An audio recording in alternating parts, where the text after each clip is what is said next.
What up, fam? It's draft week. Hit that like, hit that subscribe, and let's go mess up a pick. That's my baby. That's my baby. We're going at it at 110%. I just want 5 minutes of happiness, please. Just give me 5 minutes. And they scored! They did it! Left, feet left. What the hell was that? Oh, yeah. What the fuck are you talking about?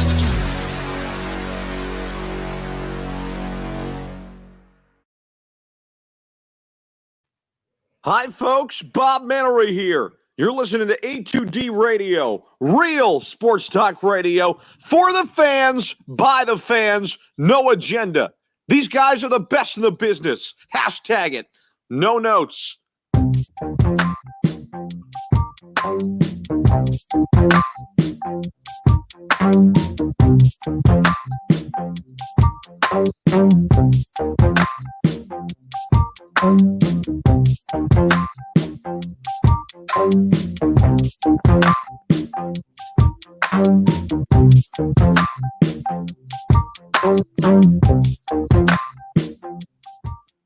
Welcome in, everybody. 'Tis the season. It is draft week, the only time of the year that I actually like talking about the draft. Like, this is the time of the year you should enjoy it. This is Monday Morning Quarterback, only on A2D Radio. We are brought to you by the Counseling Center and Sunrise Detox.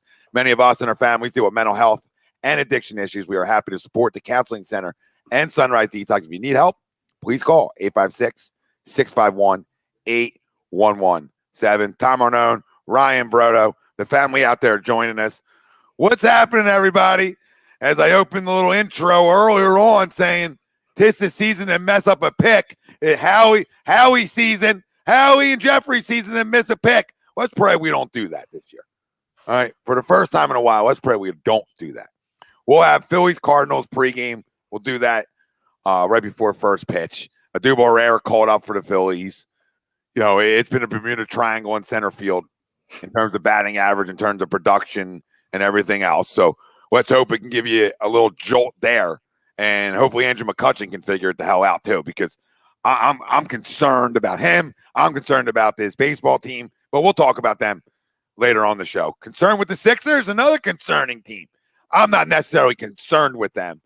I need guys to get back. I need illness gate or whatever the hell's going on. Would love to have him back. And we'll see. I mean, we don't even know who's playing tonight yet at 7 o'clock. We tip it off at 7 o'clock. It is now almost 6 o'clock Eastern time, and we have no idea who's playing and who's not. We'll probably get that within 10, 15 minutes, we think, because we got that in the Milwaukee game, and then the shoulder gate came in, and we didn't have him either, and we get our doors blown off there. So I need a win tonight. I don't care if me and you are playing, Rye, and the family out there. I need a goddamn W tonight against a terrible Thunder team. So, regardless, we'll talk Sixers in a little bit.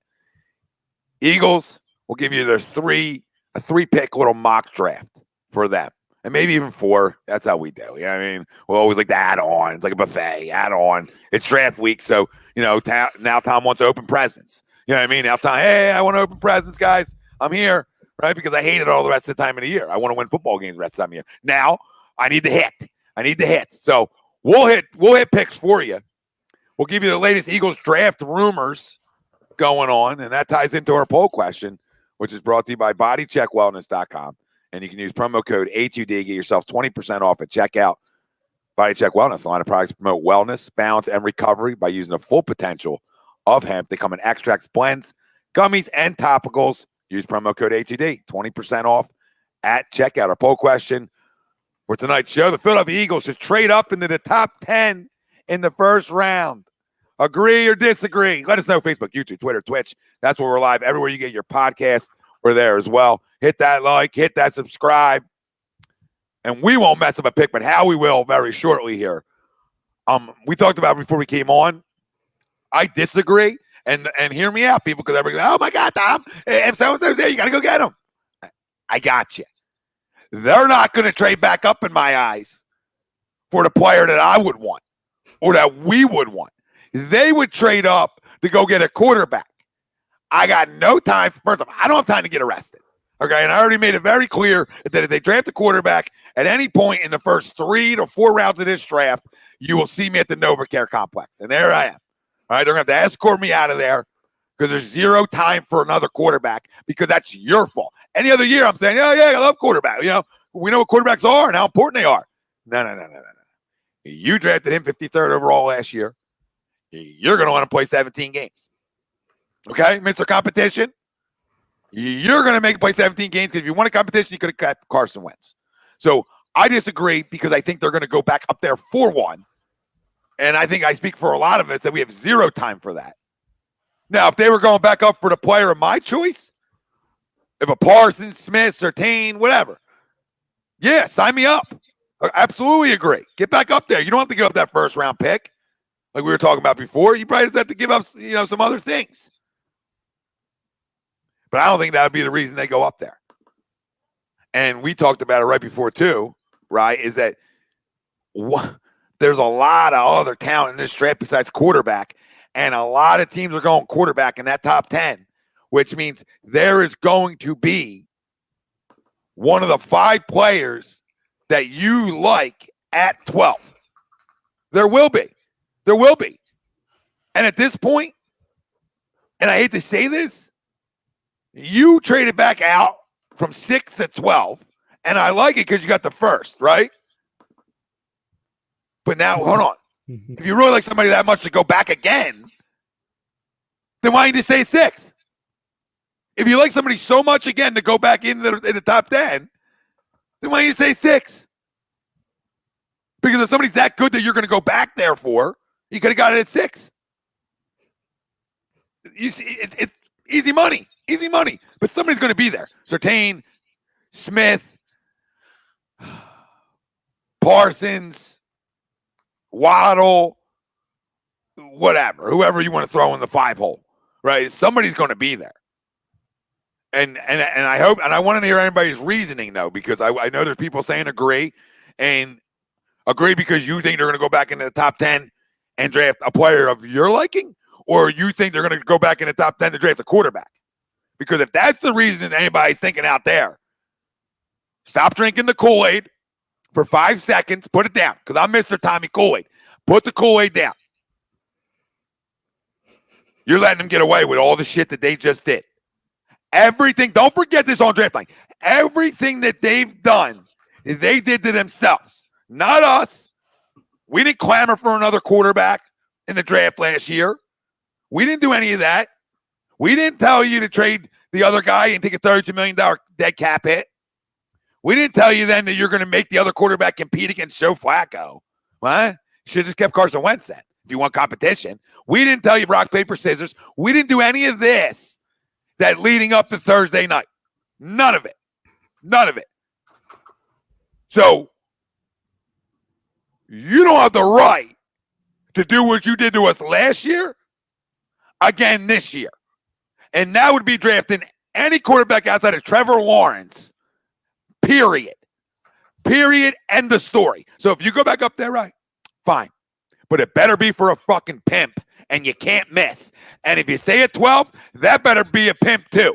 Because the days of the journeyman and the guys who can't play and umbrellas and guys who love to talk on Twitter saying, I'm taking it personal. I'm personal. Shut up. Go play. I'm tired of these guys. You can take it personal when you're productive. Then you come out and tweet all you want. And a little personal. I mean, type a million miles an hour. But until then, shut up. So this organization's this is draft week. And I don't want to start off doom and gloom. But they're in a win now come draft day, per se. They can't miss. They can't reach. They can't go quarterback. And if anybody disagrees with any of them 3 statements, I can't help you. And you really want to get cute, you can probably take Najee Harris at 12 too. And everybody's like, oh my God. Okay. Talk to me in 5 years. Talk to me in 5 years. That's all I'm going to tell people. Talk to me in 5. Talk to me about it. You're going to be circling back to this tape saying, oh my God. We should think of Najee. Oh my God. Okay. Take me back. Circle back. So what does everybody say to the poll? I disagree because I know they have bad intentions at hand. They have bad intentions at hand. Ryan's going to sip some of the Kool-Aid, I think, and give you a different, and hopefully give you a different spin. It's funny because I'm looking at the board here, I'm looking at the chat, and it's really, it's as close to 50-50 as I could possibly project here. You're seeing disagree, agree, disagree, agree. We were talking about it right before we came on the air. I completely understand what you're saying, Tom. If they stayed, I'm not in a state to where, oh my God, if they don't trade up to 6 or 7 or 8 or 9, I'm not going to be throwing chairs or anything at the TV. I'm not going to be doing that because I completely agree with you to where one of the, let's say, 5-6 guys that we like, I'm fairly confident, I think we all are, that one of them, if not a handful of them, are going to be there at 12. Mm-hmm. First, I don't know if I'm necessarily confident that one of the guys that we love will be there at 12. You know what I'm saying? Like, if you stayed at 12 and you got Waddle, I'm not mad. I'm okay. Cool. Head scratcher probably, but I'm cool. If you got DeVonta there, which I think there's a good chance he's going to be there, I'm cool with it. If you got, I'm way cooler than cool on DeVonta. Oh, that's like the best case scenario. Realistically, if you stayed at 12 and he was there, absolutely.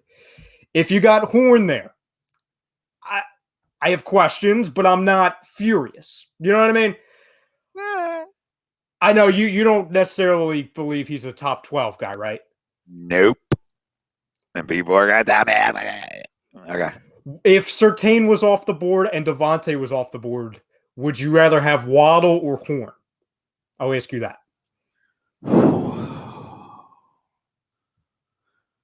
Give me Waddle. Okay. All right. Well, I before I even finish it, Tom, I feel like you should tell the fan what we were talking about before the show. Why do you believe he's not a top 15 guy? Or top 12 guy, I should say. Sorry. Horn? Yes. I don't know where he went from like a late first, early second to a jump, and maybe because of Farley's injury history. I don't know like why. Is it because Surtain might go early and that jumps him up spots because other teams need a corner? It becomes a need game, in my opinion. Like teams need and they reach. Don't need and reach. You're not in a position, us specifically, we're in no position for need reaches. We're in a position that who's the best guy here? Let's take him. And I don't care what position that is outside of quarterback. So if that's Najee Harris at 12, take him. If that's Jaylen Waddle at 12, take him. But don't adjust the big board for need. And I think all these teams did. I like Horn. I would trade back for him then. You know what I mean? We're not in a position to do that again. You know what I mean? Mm-hmm. So we can't do that. So I just think the Farley injury situation hurt him because Farley was high on a lot of people's boards. And two, I think Asante Samuel might be better than Horn. So, I don't know. I think they're around the same. I look at Samuel and Horn and I say, all right, late first, early second guys. And not that either one can't have great careers. I don't know. I just more where I have them. But that's a reach. And like Kwity Paye at 12 is a reach. Think about all the talent that you can just spit off the top of your head. Like outside of quarterback, just like take away quarterback and say, just spit off. You can name probably 7, 8 guys that you would want at 12. Mm-hmm. I think everybody out there could probably say that, including positions you wouldn't think you would want, right? Running back, right? Things like that, right? Left tackle, things you might not draft. Mm-hmm. There's better. One of them guys going to be there. If you like Sewell, if you like Slater, if you like the kid from the tackle from Bama, right? I mean, there's ball players in this draft. It just depends what you're. We all want certain positions. You know what I mean? Mm-hmm. But there's guys who can play that are going to be at 12. So do you pass up on a Sewell? Just hypothetically, Sewell drops at 12, right? For people out there, because of need, we're not in win now mode. So you're going to draft Horn over Sewell? Somebody's going to fire everybody then. I don't care that you drafted Andre Dillon. If Sewell, well, that's the thing too. If Sewell's there, again, nobody won't be there. Yeah. No, I know. We're just talking scenarios here. We're just for the sake of the argument. So for him at home, everyone, because I can hear the typing now. I can honestly hear the freaking keyboards. Like, oh, he's not going to be there. Nobody's saying he's going to be there. We're just talking based off of examples here, fam. If you're able to get somebody of that caliber with Sewell, for example, you're trade Dillard in 2 seconds. Like, we don't care. It's about getting the best player available at the time. But the reason why I truly want them to go up to 8 or 7, hypothetically, is one of three things. One, everyone keeps talking about, oh, well, why did we trade back in the first place? And I'm not even directing this at you, Tom, because I understand what you're saying. It's like, hey, just stay at 6, get Chase, get Pitts, get Surtain, whatever. And then you don't even have this conversation. No, the first round pick's why you do it. Exactly. It's two separate transactions. It's money. It's bigger than what you think it is too. Everybody says, "Oh, it's a first round pick." No, it's the money slot of it too. When you're in cap hell this year, two reasons. So, like everyone on Twitter and in the comment section saying, "Oh, well, why you're going to have to give up that first round pick?" Stop connecting the two, fam. Stop connecting the trade back to the trade back up. It's two separate transactions. I would be very, very surprised, as what I think a lot of people, if we touched any of those future picks next year. I think that's completely separate. That's how he's saying, well, going all the way back to the original press conference, it's a 2 to 3 year type plan, or Jeffrey Lurie's case, it's a 2 to 5 year plan. We're going to have a ton of assets, a ton of money next year. So boom, there's another bullet, another asset for next year. So that's what that is. If you're going from 12 to 7, 12 to 8, you don't have to give up that first round pick. I know it's been floated around there, but Tom and I have talked about this before. If you want to get back to 8 or 7, give up 84 in Zach Ertz. Give up 70 in something. You know what I'm saying? Like, you don't have to touch those future first-round picks to get back up into the top 10. You just don't have to. Yeah, well, you can't trade your second to get up there either, just to be clear. Like, you know what I mean? You can't. No. That's got to stay. Hold on. Let me just say something, because everybody's, like, freaking out about the horn thing. Does everybody understand when I say I got you more later in the first round than top 12? Like, that doesn't mean the guy stinks, guys. That's not me telling you he's going to be a bust. Like, nobody listens. They just go off of where I got him slotted. Okay, preference. You have preference. That's what we're saying. Like, I like Surtain way more than any of them. So if it's almost like Surtain or no. Like, not right there. Trade back again. Then trade back again. Acquire more if you want to, but don't give me that you don't think he's a reach at 12 with the talent on the board at 12. You're crazy. You guys are crazy because Joker's better than him too. I could give you a list of guys that I think are better top 12 talent than J.C. Horn, and that's not a shot at J.C. Horn. Oh. It's that we should start crowning guys. Like he's the best. He's the best corner coming out in a while. Like, do you understand what top 12 corner means? Like, top 12 corner. Come on. That's not a guy that was slotted late first round, maybe in the 20s, maybe not late first round, but between 20 and, say, 25, then 12. That's a big difference. Gongos is right, too. Gongos is right. And again, if you're a first-round talent, we're not saying you suck. We don't. The funny thing is, I'm a little bit higher on Horn. I believe that he's a top 15, top 17-ish player. But to Tom's point, what we've kind of talked about before, I don't believe he's in the same class as Surtain. And if healthy, I don't believe he's in the same class as Caleb Farley. So I think the reason why everyone's quote-unquote JC horned up right now is, number one, when we traded back, it's like, oh, with the question marks of are we going to be able to get Surtain, that kind of grew because there's other teams that they're going to have to dodge in order for them to get to us. And two, if Caleb Farley is 100% healthy, no one's talking about JC Horn like he is today. And he could end up being a very good player. Like, I like him as a player, the ultimate aggressiveness, the Marcus Peters-esque aggressiveness, all that. I get it. I get what he did against, big-time talent. I understand that. But to Tom and I's point, it's preference. There's been one guy in that position that has been at the top of our boards this entire time. So because of need, we're not going to now shift gears to, because we are desperate for a cornerback, we truly believe that J.C. Horn is a top 12 pick. Now, you know what happened in the draft room last year for the Eagles? They were so desperate for wide receiver, they elevated Jalen Reagor to a top 21 pick. And I know, and I'm not comparing Jalen Reagor to J.C. Horn. I'm not saying that J.C. Horn's the Reagor of this draft.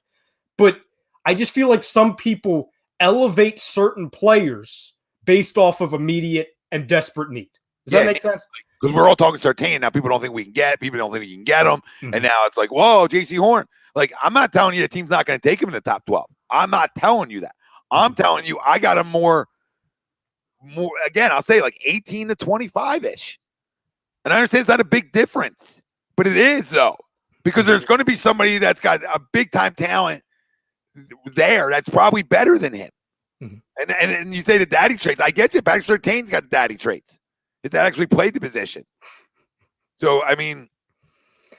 At the end of the day, and going back to the poll, I agree with it. I do believe that they should. I think there's a good chance they will, just based off of the final thing. This entire offseason, aside from the 2 weeks where I went rogue and I was pissed up, there's been one player on the top of both of our boards, Tom. One. And I truly believe, listen, if he's there at 12, awesome. I'm going to be so happy. But if he goes to 10 or 11 or 9, if Patrick Surtain goes and we don't go up there to get him, it's going to bother me. It's going to bother me. Just because I think he's that good and he is that perfect of a position player and also just a flat-out asset for us. So if it took us a third and Zach Ertz, who's going to be out the door anyway, to go up a handful of picks to get our guy, I'm doing that. But at the end of the day, you're right. On draft night, we get the alert on our phones while we're live on the air on draft night saying Eagles trade from 12 to 7 or 12 to 8 or 12 to 9. And Mr. Fields is there. There's going to be some friggin' panic. And not just on our live stream, all throughout the city. So It's a gamble. It's friggin' ballsy. But I'm willing to just go into it and saying, go do it. Just out for the slightest chance that maybe, just maybe, they'll make the right move for once. Yeah, and they won't. But yeah, damn right they won't. I like the optimism. I just don't think, again, to circle back to the poll, that they won't go up there for the kind of player we want. Maybe they'll surprise us. Maybe Parsons is there to go get Parsons, and they surprise all of us because that's who I want. Robert says, guys, rank these three on who'd you take: Smith, Waddle, Surtain. I think it's the same for both of us, Tom. I think it's Surtain, Smith, Waddle. Ooh. Depends if you got me going need, or just like I don't know. Smith and Surtain are right there for me, so there's not like either one of them is completely good. They play different positions, so like I like them both the same. They're both one in on their position chart for me. And people are like, "Oh, you're crazy! You got them higher than Chase." I do. So that's just me. It's just me. I have Smith higher than Chase. So they're both one on the boards for wide receiver and cornerback for me. So that's, to me, it's either or. It doesn't matter. Doesn't matter. Now both are there. I don't know. Now I'm freaking pacing. Well, okay. Make this be the tiebreaker for you. Go based off of your gut feeling on who would be the biggest game changer for the Eagles. Who would make more of an impact in their career for the Eagles?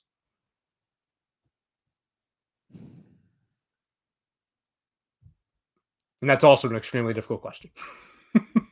Because they both can. They're both extremely important.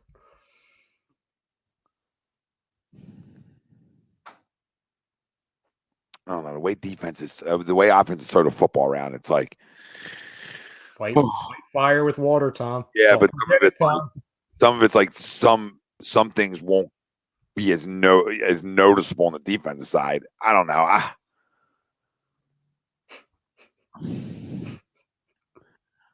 They're both. Give me. It's a great problem. It's a great problem to have. Yeah, I mean, I have them. Like that's how close they are to me. Yeah. Give me Surtain, I guess. Give me Surtain, I guess. And it's not like this isn't a bad thing. Like this is like them two guys are like really high on my boards. Really high on my board. So it's like shit, you got me in a tough one. But a problem I hope we have, guys, because then if we do have that problem, I know I'm leaving happy, right? Or they draft Kwity Paye and I break everything. What would you be more upset with? Slater at 12 or Kwity Paye at 12? Slater. Because we don't need I hate this new thing too. Like, if Slater's there, we need an offensive lineman. No, we friggin' don't. We have 2 left tackles technically. Our depth at O-line is fine. Like, that's one thing I don't need to touch right now, honestly. And you'll, slight preview for when we do our first 3 or 4 picks in the mock draft. I don't have an offensive lineman going there. Like, I see mock drafts everywhere taking a friggin' center in the second round, taking a right tackle in the like. What the hell are we doing? Well, it depends where you go in the first round, right? Like, I mean, like I'm not against getting better in spots because like this roster is going to have so many holes even moving forward with guys getting older, right? So like I don't care where they go, like outside of quarterback. I really don't. Just go get me players that are going to be able to play in this league for 10 years. I mean, go get me some stars and go get me that kind of stuff. Go get me an all-pro. Go get me some Pro Bowlers. Like, that's what they need to come out with it with. So I don't care if it's a fucking right guard in the second round. I don't care. Just hit. You got to almost hit on 3 freaking picks. You can't do this again to us, right? So, like, any other year, I completely agree with you. Like, well, we got a good offensive line. Like, on paper, like, we don't need to go there. I don't think you can go anywhere you want outside of quarterback position. Just go ahead. Mm-hmm. Anytime you fucking want to. Really? I mean, you want a gun to my head? People were talking. I have no problem going corner in the first 2 picks. I got no problem going wide receiver corner. I got no problem going linebacker corner. I got no problem going anything else, whatever in the first round, and then tackle in the second round. I don't care. Cornerback, edge, linebacker, corner. They would never do linebacker corner. Linebacker, right? That's like dream scenario for me, honestly. A cornerback, linebacker. Like the first 2 picks, just position-wise, it's probably cornerback, linebacker. Yeah, well, this is probably I can see this happening too. Slipknot. Schrager has us trading back with the Patriots, and they took Smith, and we took Vera Tucker. I would lose my friggin' mind. Yeah, that's where things get. Especially because Parsons is probably going to still be there. Joker's still going to be there. Like, friggin' take Horn then. Take Horn at 15. I'll be okay with that. I'd take Horn over that guy. Yeah, exactly. I mean, that might be like, okay, 3 slots all the time. He said he's not slots well, but I mean, okay, 15, fine. Like, and you're getting an additional pick. You're doing what you should have done with 21 with Rager. Like, that's what we've talked about. Like, if they would have traded back to 28, gotten an additional 3rd, and taken Rager at 28 last year, would it still hurt? Yeah, because Rager doesn't look very good right now, and he's offended. And he's Mr. Twitter and Instagram. But at least you're saying, hey, we got an additional asset to move back. Yeah, I mean, I'm, you know me, I don't mind moving back again. Mm-mm. I'm good right where I'm at, and I'm going to be able to get somebody of the level and the talent that I want at 12. And unless I feel like I have to jump somebody to get up there, I'll stay where I'm at. But again, we already talked about, in my eyes, they're not going to go back in for anything less than a quarterback. So screw it. I'm staying at 12 because I know if that happens, then I'm sweating. Because I know what comes that night for my sake. I mean, I got to go spend some time in the joint. Bill's been asking this question a lot. He really wants us to chime in on it. So what's up, Bill? He says Schefter is on ESPN right now saying that the Falcons are fielding calls to drop back. We should trade one of our 3rds, Ertz, and a 5th, and the 1st we got from dropping back with the Dolphins to go up to 4 and draft Pitts or Chase. I mean, I'll trade up to 4 to get Parsons. That'd be something. That would be something. I mean, you guys can all get cute. I mean, that's cute, Bill. You know what I mean? I love you, and I'm going to break your book. That's cute talk. Right? And I mean, you're crazy. That's cute. If I don't make stops, I don't give a shit who I'm drafting offensively. And I haven't valued the middle linebacker position, period. And when every team that does is in a top 5 defense in football, every team that values the middle linebacker position are top 5 defenses in football. Would you like to get there again? Because it starts with this guy. So if I'm going up to 4, I'm going up to 4 for that dude. Now, I'm not doing all that because that's probably too much. But I would go out for Parsons because I feel like he changes my defense for the next 10 years. Okay, and you guys can tell me what it has to be. And I'm just telling you guys how I feel that it's Parsons if I went up to 4. I'm not telling you what the Eagles would do. I'm telling you what I would do. And I'll book you all right here. Are you all? We can do this right here and right now. Right here, and we can save this for down the road too. Parsons going to be better than both of them. And I'm not saying they're going to have bad careers. He's just going to be better than both of them. Watch what happens whatever defense he goes to. Now, if any of these guys get hurt, obviously it's a different conversation, right? But he's going to change the whole damn defense. Are these guys changing an offense by themselves? Maybe. Be nice to try for once, right? Gongos asked us a question. And fam, I want you guys to chime in on this. Give us your thoughts on this. He says, Tom and Brodo, name one player that you think is significantly better than where people are projecting them, and one that is significantly worse.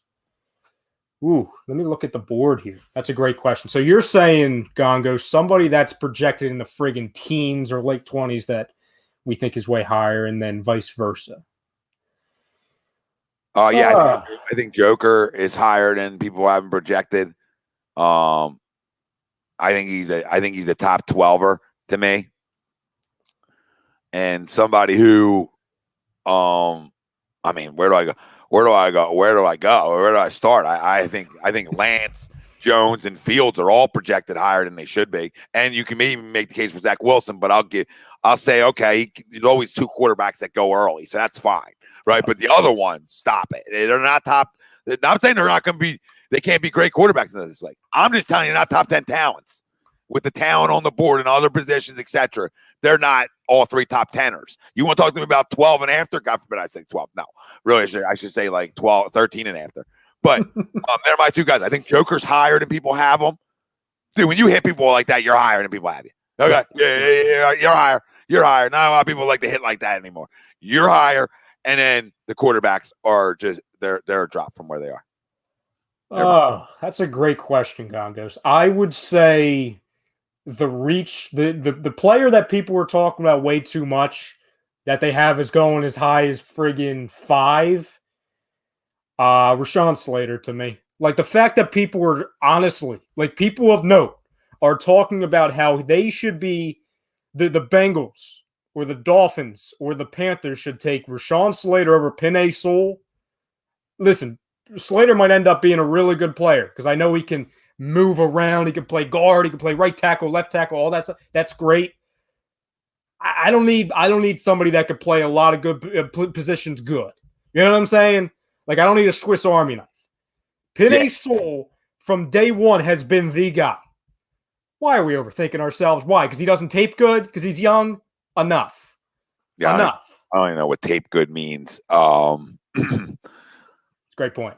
Yeah. These people use these words, right? Like, I don't even know what that means. Like these guys are one of the smartest guys in the room. Like, it doesn't look good on it. It's when you go back and really watch them. Okay.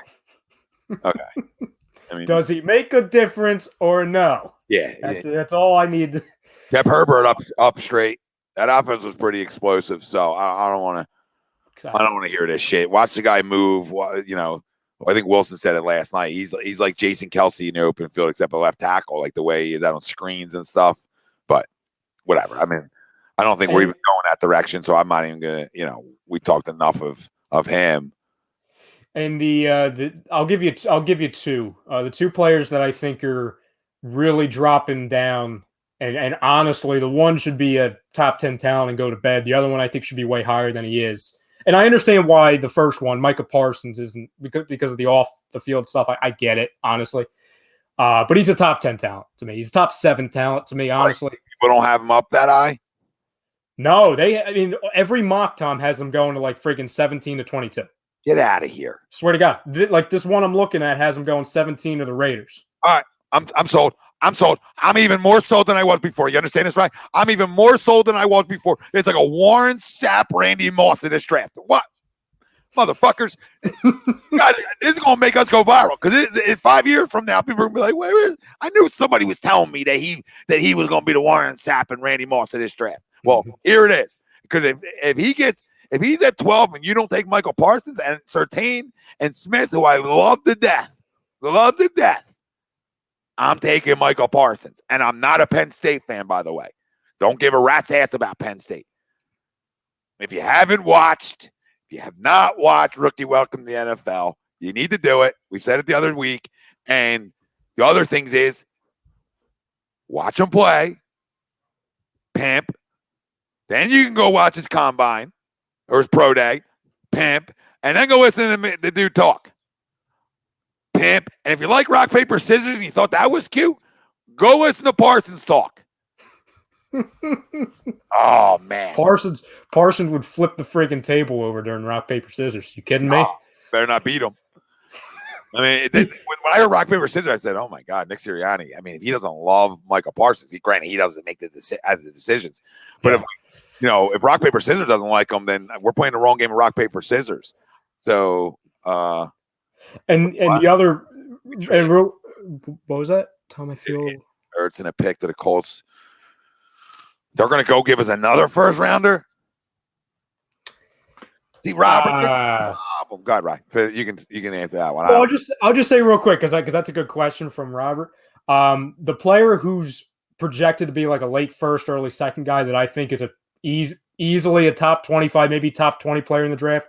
Zaven Collins from Tulsa. Can either play linebacker or edge. He's all over the friggin' field. Yeah, I think he's more of I got him more in the 20s, but yeah, he's a good player.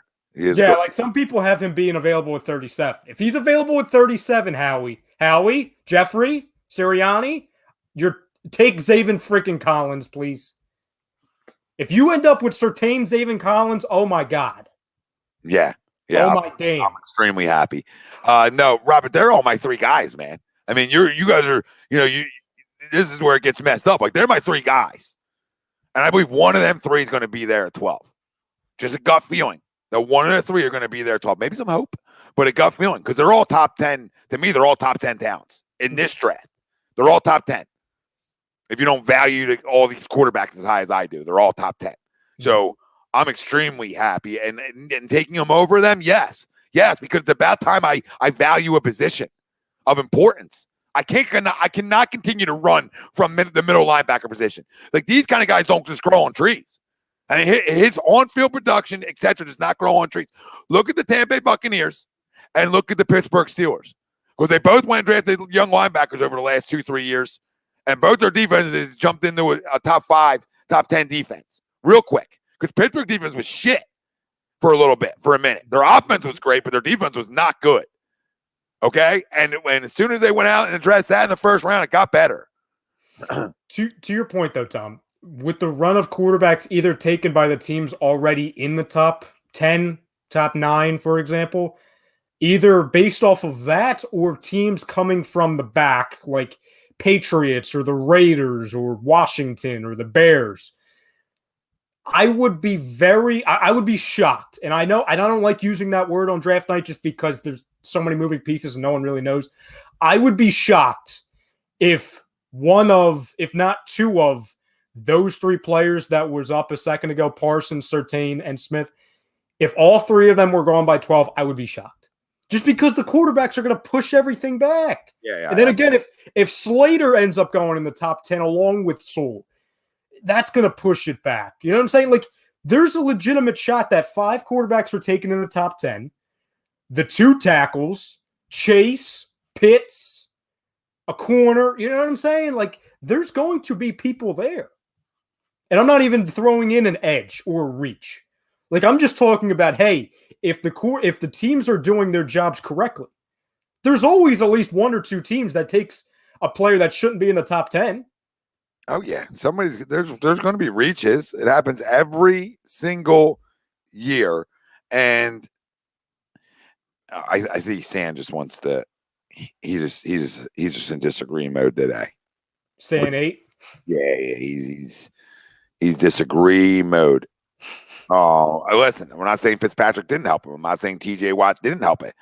I said when you go out and you address a Devin Bush, right, and you go out and get a guy that can play, it helps change your defense. And he came before Minka, and Minka definitely helped their defense. Don't get me wrong. I would have traded for Minka too. But now, Tom, if on draft night, okay, let's in this scenario, say we're sitting there 7. The Detroit Lions just made a pick. Say they took friggin' Waddle because it's the Lions. Sorry, Don, but they say they take Waddle. And we're sitting there, and Surtain, Smith, and Parsons are all 3 of them are still available at 8. and the Panthers call you and say, hey, give us 84 and Zach Ertz, and we're going to, and here, that's what we want, and we're going to go up to 8. A, would you even blink an eye at that? And 2, who's the guy you're taking to go up to 8 if all 3 of those guys were still there? Oh, I'm taking Parsons. Okay, so you're completing the deal. You're getting off the phone, and then you're running to the podium and saying, we're getting Parsons at 8. Yep. Okay.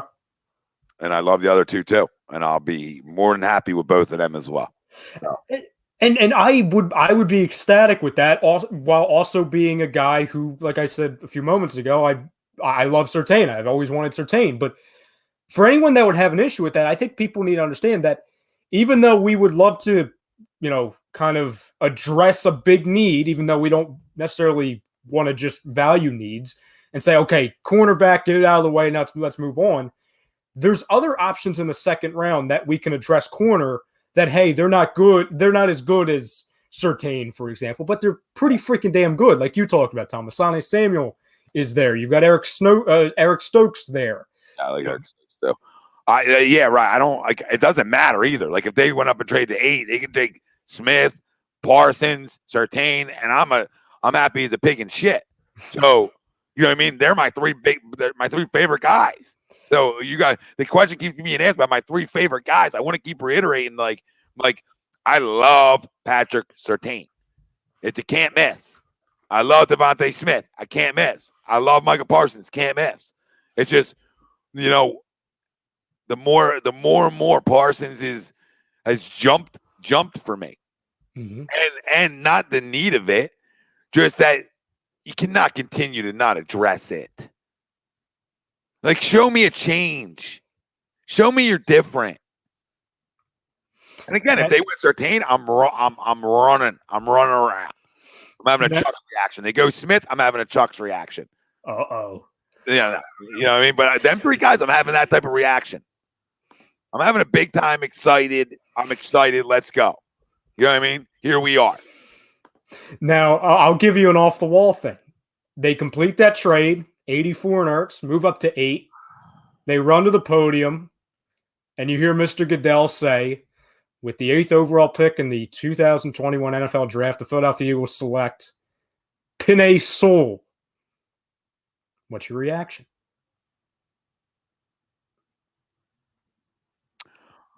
All right. So it's the same thing really you can make for all of them, right? Though, like I can make the same case for all of them. So if I go Smith, you're telling me, wait. You telling me you miss on Rager too, right? If you go Sewell, you miss on another first round pick and Andre Dillon, okay, and you still have your job, okay, like right? I mean, you can make the case for any of them. The safe ones for their job, which isn't on the line, is Parsons, Surtain, because you don't go there ever. No. So try something new. But Sewell, Smith, I have no problem. I have no problem because I understand football. I understand you got to protect people, even though we don't even know if he's got anything to protect back there. But we still got to protect it. Yep. So, I mean, I'm even if it's Joe Flacco, we got to protect him. You know what I'm saying? We don't know who the quarterback is back then. Yeah, Gongos, I agree. I mean, he's a franchise tackle for the next decade. All these I'm good with. I do disagree with. I do slightly disagree with one thing you did say though, Tom. If they got DeVonta or wide receiver, I don't know if that necessarily shows that they're saying we missed on Rager. I think that's saying we're going to pair him up with Rager and make Rager better and also Jalen Hurts better because it's familiarity. Okay. So then they admit they missed on Umbrella Boy. I mean, anyway they slice it, they missed on somebody, yes. They're missing on somebody. Yep. So well, it's the same thing if they take Terrace Marshall at 37. Then it's like, okay, a big possession receiver that can go up and get passes. That's the replacement for Umbrella. Yeah, I mean, I don't really like Terrence Marshall, but I understand your reasoning. Some names trigger me. He's a trigger name for me. Is he? I have a few names in this draft that are big time trigger names for me. Is another one have the last name Moore? No, because he's not. I feel like he's not in my wheelhouse at any point to get him, so it doesn't trigger me. Elijah, really? Like what, in the second round? Yeah. I mean, I could be dead wrong. Which one's Elijah Moore? The one from Ole Miss. Yeah, not the little guy from fucking Purdue. No, yeah. that's Rondale. That's No, Rondale Elijah Moore slided like to the Colts at 21, and a few mock drafts I saw. This depend. Okay. Yeah. Just depending, but I just don't think he's in our wheelhouse. I think he's like either going to be a late first or somebody like that goes quarterback right early, comes back and drafts a wide receiver with their second pick. You see that a lot of times too, right? Mm-hmm. So like I just never thought about getting him. And then the fact that I feel like he's just in that wheelhouse that's like we won't be around. But, I mean, it wouldn't trigger me if they went back. Like, if they took Surtain or Parsons, right, and they came back in the first round for somebody like that, it's like, oh, okay. Like, all right. You know what I mean? I'm not going to flip out over that kind of stuff. But, like, we talked this a while back, right, when we talked about coming back in to the first round, right? Mm-hmm. Mm-hmm. And there's that one guy that I said I'm coming back in for the first round for every time. Every time. It was one player I'm coming back into the first round for. Do you remember who that was? Can I look at my big board? Let me see. Go ahead. Take a peek. One player said offense or defense, Tom? I'm not telling you that. Okay. I respect that. I like that. I like that out of you. Can anybody guess? I see Caleb Farley. I will say no answer.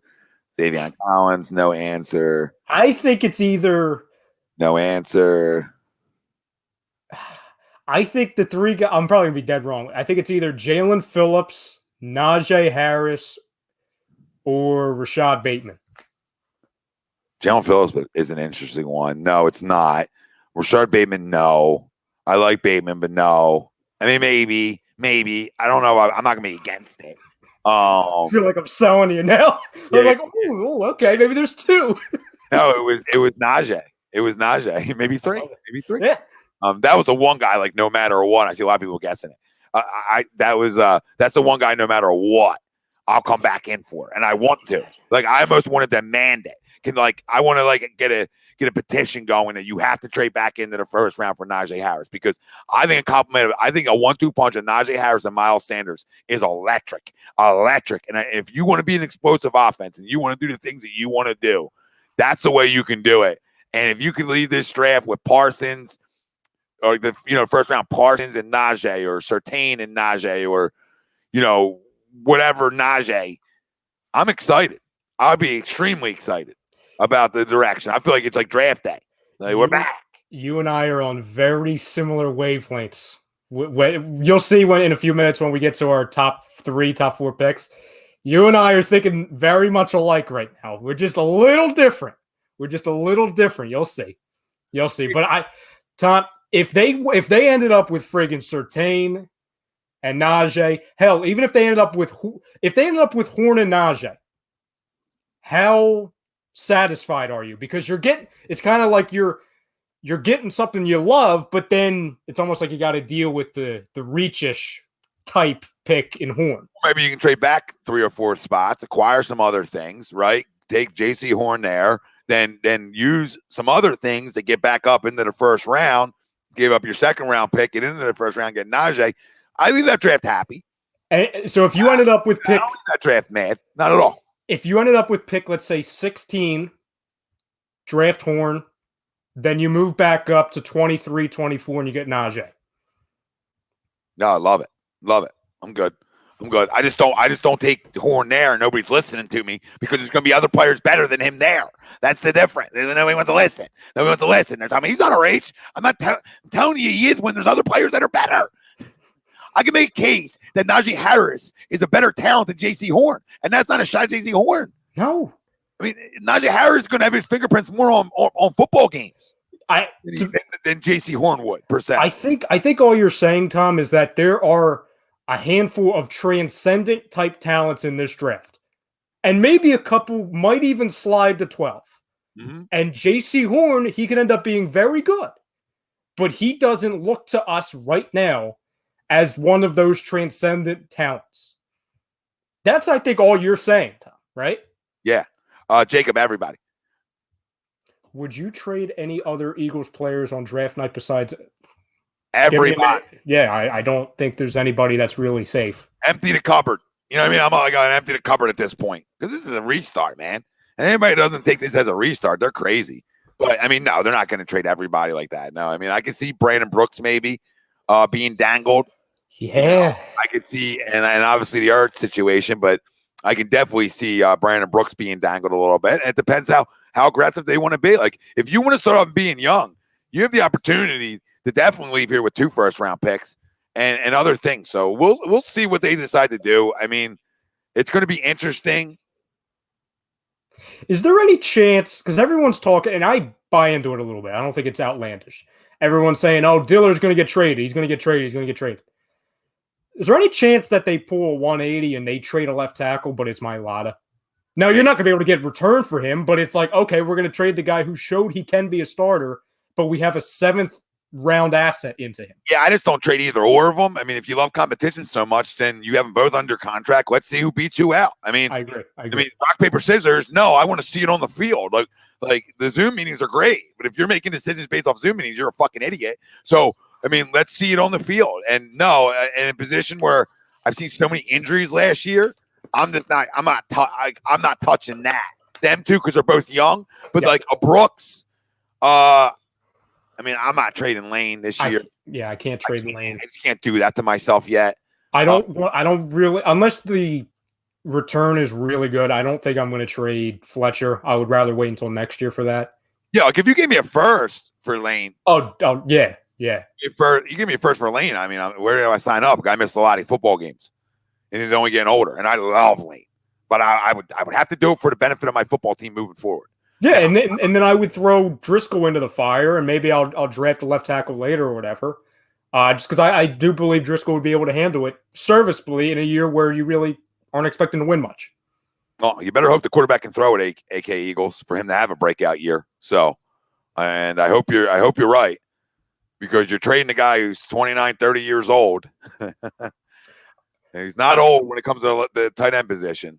I know this won't be popular. I wouldn't lose sleep trading that guy either. Got it. I'm not giving him away, but I'm not putting a untouchable tag on him. Yeah, I don't think they're doing any of that though. Like I'm not predicting it. I don't think so at all. Like young guys under contract, I don't think they're moving and shaking with in this draft. Now, some older veterans, there's some teams that are in win now mode where they can acquire some stuff back from some desperate teams. I could see it. But this team, yeah, I agree with Branks. They shouldn't be trading offensive linemen. The only one they're allowed to trade is Brandon Brooks. Mm-hmm. That's the only one they're allowed to trade because he's banged up. I love him. He's one of the best right guards in football, if not one of the best guards in football when he's healthy. But that hasn't been the case. And if somebody's willing to give me a 2nd-round pick for him, where do I sign up? I need players. I need a youth movement. We can't hold on to the good old days anymore, guys. I hate to say it. You need a youth movement. I just don't trust the guy making the fucking picks, but we still need a youth movement. Damn right. Tom, I'll ask you one more top 10-ish question before we get into our mock. Give me a team that you're most confident is going to move up in the first round at any point, and give me a team that you're the most confident is going to move back in the first round.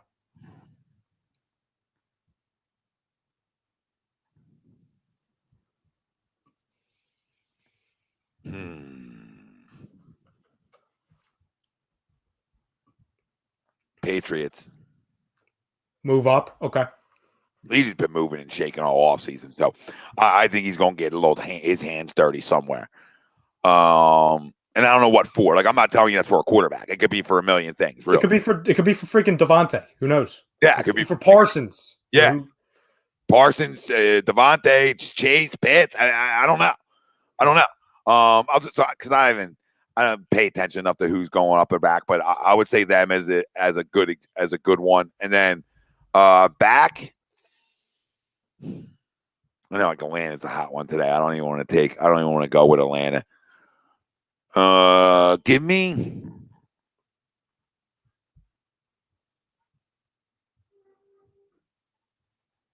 the Lions. That's a great pick. That's a great pick. That's what I was going. They only have 6 picks in this draft. They need it. That's right. You said that earlier too. Yeah, they need assets. They need assets. I was going to say Denver or Carolina, and I was like, nah. Like I was thinking Carolina, not Denver, and then I was like, nah. I just think the Detroit thing.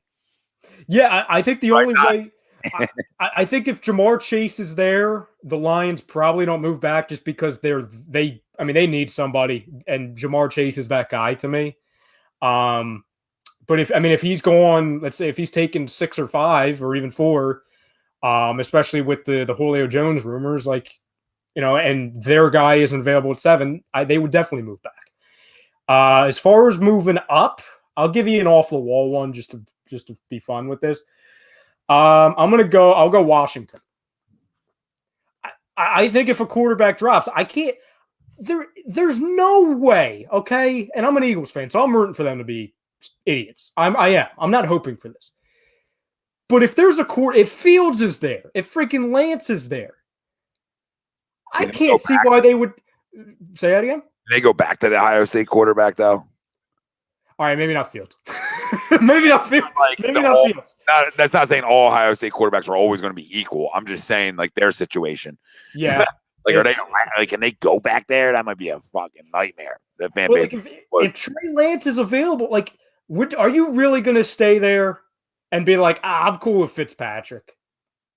You know what I'm saying? Like, if you weren't trying to be aggressive at the quarterback position, then just stay with freaking Heineke, for God's sakes.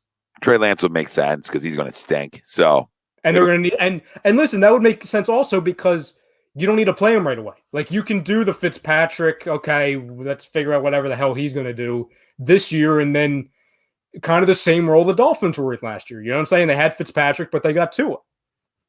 Mm-hmm. Yeah. I think they're all good names of teams that can move and shake a little bit, and I think there could be more, and I think there could be nobody. And that's just the way the year goes. Like, we have nobody in their right mind has an idea what anybody's doing. Some of these goddamn teams don't even know what they're doing. So one of them being in Philadelphia. Yeah, and you see that on the way these teams draft, and why there's so many misses in the first round and misses in general. So, and that is true, Jacob. I know that they signs the former Pittsburgh tackle, but they have 2 picks now. So they might be moving. They might. So, Tom, you want to jump into our first let's do 4 picks, unless we're trading, obviously. But let's do first 4 picks that the Eagles make this weekend. Okay. And you could trade. Like I said, fam, it could be anything. You could trade up. You don't have to stay. You can stay at 12. You can move back. Yeah, mine's pretty easy. Okay. I think it's realistic. DeVonta Smith at 12 is what I think they do. Asante Samuel Jr. at 37. And Dylan Moses, linebacker, Alabama, in the 3rd. And another 3rd I'll go with is Jamar Johnson, safety, Indiana. Okay. So if the fam saw what I did there, we went 3 defensive players after DeVonta Smith. So we got Asante Samuel Jr. We said, okay, let's go value the linebacker position, even though we're not going to value in the first. CJ Mosley might have been a first-round pick pre-injury. So let's take a flyer since we have 2 third-round picks on them, and then I'll take the safety in Indiana. And there's my simple to the point, and I think everybody feels good leaving that draft. Does anybody have a problem with that? Does anybody not feel good about that? Because I feel delicious. I feel like I'm big time upgraded as a football team. Big time upgraded. No, I'm cool with that. I'm absolutely cool with that. For me, this is what I think they're going to do. Not necessarily what I would do. But I'd be okay with it. I have them trading. Shocker, I have a trade. I have the Eagles trading number 12, 84, and Zach Ertz to the Carolina Panthers for number 8, where we select Patrick Surtain.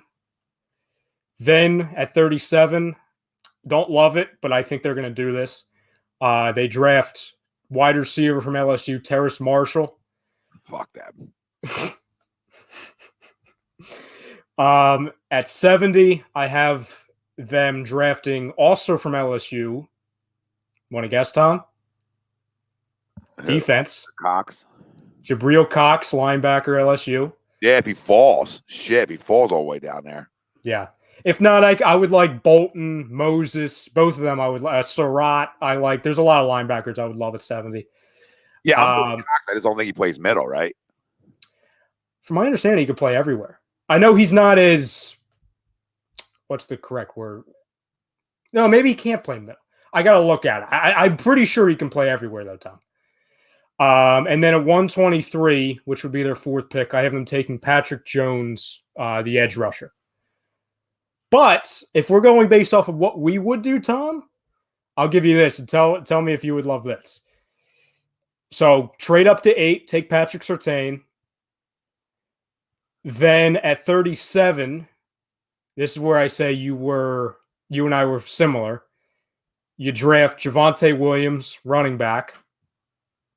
Then you go Jabril Cox, linebacker. Yeah, I'll take that. I'm good with that.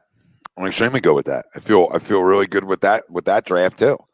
I mean, there's a lot of ways you can go, and I think that's the whole purpose of the conversation that we've had for the hour. Is that there's so many different places you can go. See, yeah, I don't know, Jeff, about his run stopping abilities. I know Mosley's more solid on the sideline, but they even say he's like a little undersized. So you never know, man. I mean, guys might not be able to stop the run in college or et cetera, and they figure it out. Who knows? I don't know Cox well enough to know how he is stopping the run. I don't know. And Bill, I get that. It's just I don't know how willing the Broncos are going to want to trade out, because I know they're trying to trade up or they're trying to stay at 9 and get a quarterback. I'm trading up with either, like I said, and Tom said the same thing, either, the Lions at 7, who they would definitely want to get out, or the Panthers at 8, where they would want to get out just because, unless Sewell was there, those two teams, in my opinion, would be more willing to move than Denver, where they need a quarterback, or even if they wanted Parsons. You know what I'm saying? Like, I don't look at Denver and say, hey, they would definitely be willing to get out of there. If they're willing, then awesome. Then I don't have to give up Zach Ertz. Yeah, I mean, Denver is a spot where I could see Parsons land, which is upsetting. Yeah. What I was going to ask you also is how far do you see? Because I know somebody said they see Farley moving into the second round. Do you see him dropping that far, Tom? And is he somebody that you would move back up into the first to get, knowing his obviously the risk? I need to know more about his medical history to know that. You know what I mean? Mm-hmm. I don't have that inside information. I look at it, and I know this is not a popular opinion. I don't touch Caleb Farley in the first round. I don't. And I'll play doctor for 5 seconds here. If you have a back injury, you don't get healthier as you get older. You know what I'm saying? Like, if you have a back injury already, that's not something that you're going to age out of. You know what I mean? Not a good sign. Not a good sign. I would rather touch. You know what I mean? And that's great. Like, oh, he's going to be, he's healthy right now. Yeah, he's healthy right now because he hasn't played football. He hasn't played football in a minute. You know what I'm saying? Like, is he going to be healthy game 6 on Thursday Night Football when you have 4 days of rest? Yeah, no. You know what I mean? I'm good. I mean, I'll take Asante Samuel Jr. I'm fine. You know what I mean? I'm fine on Caleb Farley too. Like, I would not be mad at all, Elijah. That'd actually be like Lito and Sheldon. That would be awesome. Jesse saying, I'm getting DeVonta Smith and trading our number 2 pick and Zach Ertz to get back into the first and picking Najee or Sane. Jesse, the only thing I disagree with that, I don't know if you necessarily need to trade back into the first to get Asante. Just depends, right? Like, if the run's gone, like if all 3 corners are gone, you might get worried somebody pulls the trigger in front of you. Yeah, maybe somebody values Asante over, Newsom, for example, and Melfonwu, and so that's true. Somebody could really be high on him. I'm just making sure there's not any. Yeah, because you've got, Greg Newsom projected to go to 20. The Bears. You've got Farley projected to go a little bit earlier than that, and they have Asante projected to go 43 to right around where Niners. he's going to go. I think that's right around where he goes. So, but I agree with him on the Najee. Absolutely. Now, if there's a player, is there a player you would love, let's say in that 40 to 55, 60-ish range, Tom, that you would be willing to trade, maybe a couple thirds to get back up? Let's say trade up to 50 something.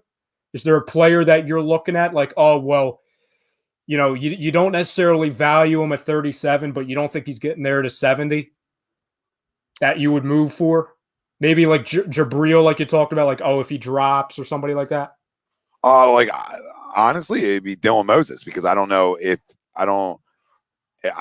if he's a guy that is going to get to the third round. It's great too. This mock has us taking him at 85. Dylan Moses. And what would I be going up to get him? Hypothetical. Say you traded up to 52. To guarantee you're getting them. Yeah, or just give me some other names that are going to be there. You know what I mean? Let's see. I'll read you in this mock who they have from 38 to 50. All right, yeah, give me some names. Let's see. Rondell Moore, wide receiver, Purdue. Landon Dickerson, interior O-line, Alabama. Yes. Jamin Davis, inside linebacker, also outside linebacker for Kentucky. I don't know enough about him. Creed Humphrey, interior offensive line, Oklahoma. Sure. I actually think there's a really good chance we take him. Huh.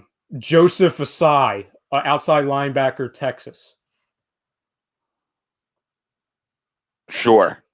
Right. No, I mean, listen, linebacker.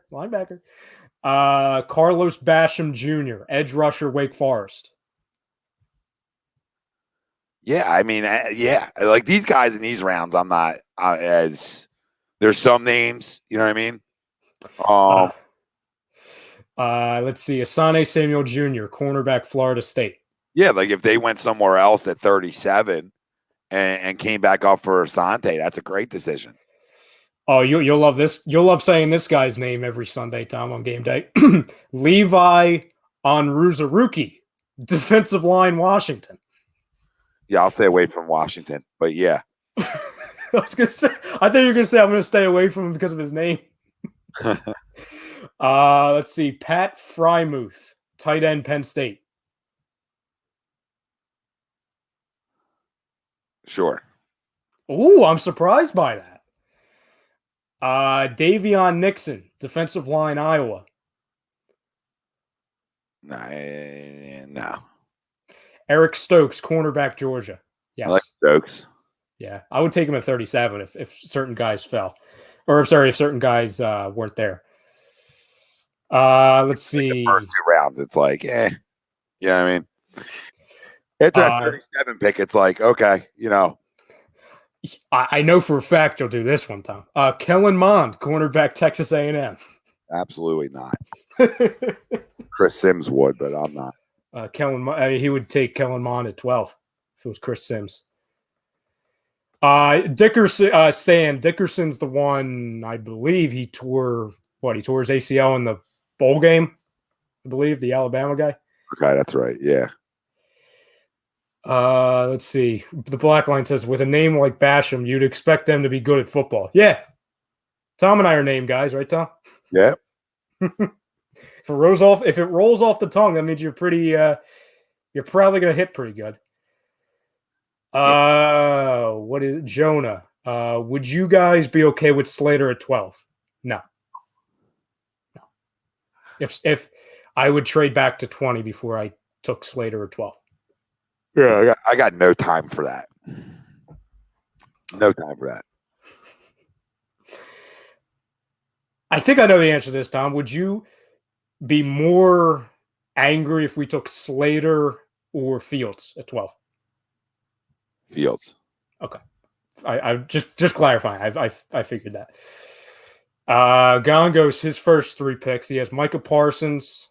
Jesus. Javonte Williams. Jesus. Tyson Campbell and Javon Holland.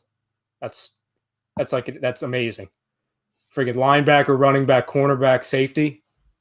Yeah, and it feels like a bunch of things they won't do, but I love it. That's a sad thing, Tom. I don't think they take any one of those guys. Like, I would in 2 seconds. I think Tom would in 2 seconds. Oh yeah, they'll avoid them positions. I don't think they take safety. I don't think they would. They could take Tyson Campbell, especially because he's the teammate of Eric Stokes, the one I don't like Tyson Campbell at all. Javonte they wouldn't take, and I love, and we know they're not taking Micah Parsons. No. Is that the player you would be most shocked by, Tom, if they took? Like, just shocked. Which one, Parsons? Yes. Yeah, like shocked in a good way, obviously. Yeah, that's what I want, but it's just they don't value it. That's my same worry, when it comes to Surtain, you know what I mean? Etc. Like, are they going to even value it? Jeff asks us, who would you guys take in a trade back? Bateman, Newsome, or Najee? Najee. Najee for me too. I would probably rank that the opposite of how you did, Jeff. I would have Najee 1, Newsome 2, Bateman 3. Yeah, I might go Najee, Bateman, Newsome. Leave this first round with any of the other 2. I don't know. Jacob asks you a question, Tom. He says, Tom, are you reserving the Uber now or waiting until draft night to head down to the link after they pick Kellen Mond with the 12th overall pick? I'm hopefully we're just waiting. I don't have to hopefully not reserve that. Any of it. You put any quarterback name in there. Is that true, Gongos? Do we only have 37 likes, fam? Fam, do you want to hit on draft night? Come on now, fam. Yeah, I'm not sold on a Northwestern QB, and I'm really not know how sold I am on a freaking Minnesota wide receiver. Our guy Israel Cunningham. What's up, brother? He says, I'm with Tom's draft order. I want DeVonta so bad. All he's going to do is get better in the NFL just as he did in college. He has a chip on his shoulder. Yeah, that's all he has done. He's made a big catch as a freshman in a national championship game and never rested on his laurels and continued to get better. So, listen, I already told you he's going to be wearing a gold jacket, Israel. So that's just a matter of time when it's all said and done. But I agree with you. But I want to, like I said, I'd be fine if they went a Surtain there. If they were not fine, I'd be great if they went Surtain, Smith, or Parsons. TTP gives us what he says is a insane trade scenario. I guess Fletcher Cox, number 12, and a first next year for 4 and Julio Jones, and then we draft Pitts. Jeez. Tom, thoughts? No. God, you better score 50 again because you ain't stopping nobody. I was going to say, TTP, I love myself a good trade, but that's like if you were like in Super Bowl win now mode type thing. You know what I mean? Like, we have so many friggin' holes. So would I be excited on draft night if they did that? Yeah, because I like watching the world burn and the world would friggin' melt if we did that. But I don't know necessarily if that's the most responsible move out there, given our situation, especially with the cap. That's the thing too. How are we gonna pay for that? How are we gonna pay for Julio? Because aren't the Falcons trying to trade Julio because they have like a similar cap situation that we do? Yeah, I think so. And like you're just trading one old guy for another older guy. It's like the same thing. Joey Tadero, thanks, brother, for the super chat. He says, my brothers Tom and Ryan always talking Eagles football, never gets old, but Howie definitely makes us go gray. Oh, yeah. I mean, Joey, Tom talked about it before. He talked about it at the Open. This is the time to be excited about the draft because once the clock starts on Thursday and Friday and Saturday, that's where like the pain and misery kicks in hard.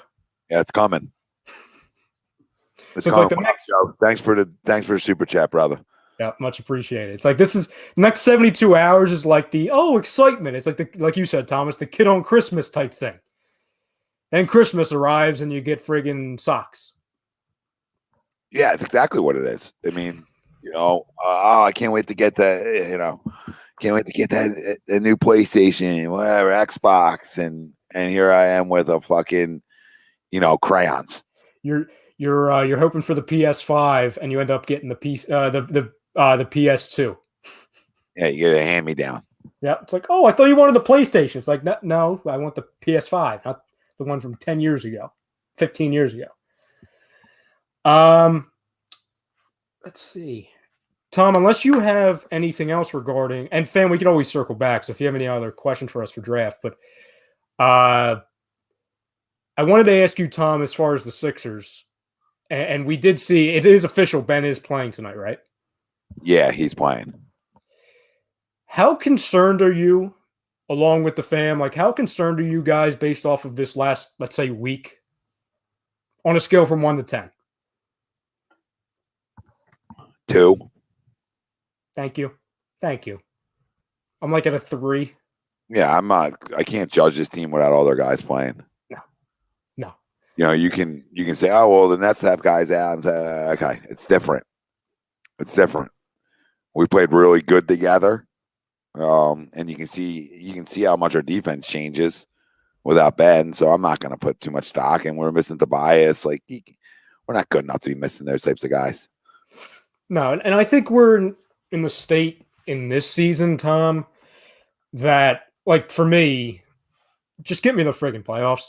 You know what I'm saying? Like I feel like we've learned all we can about this team, at least in this capacity with the regular season. The only other thing I feel like we still need to learn is what George Hill is going to be for us when he's fully engaged and fully, with this team for, a good amount of time, at least playing wise.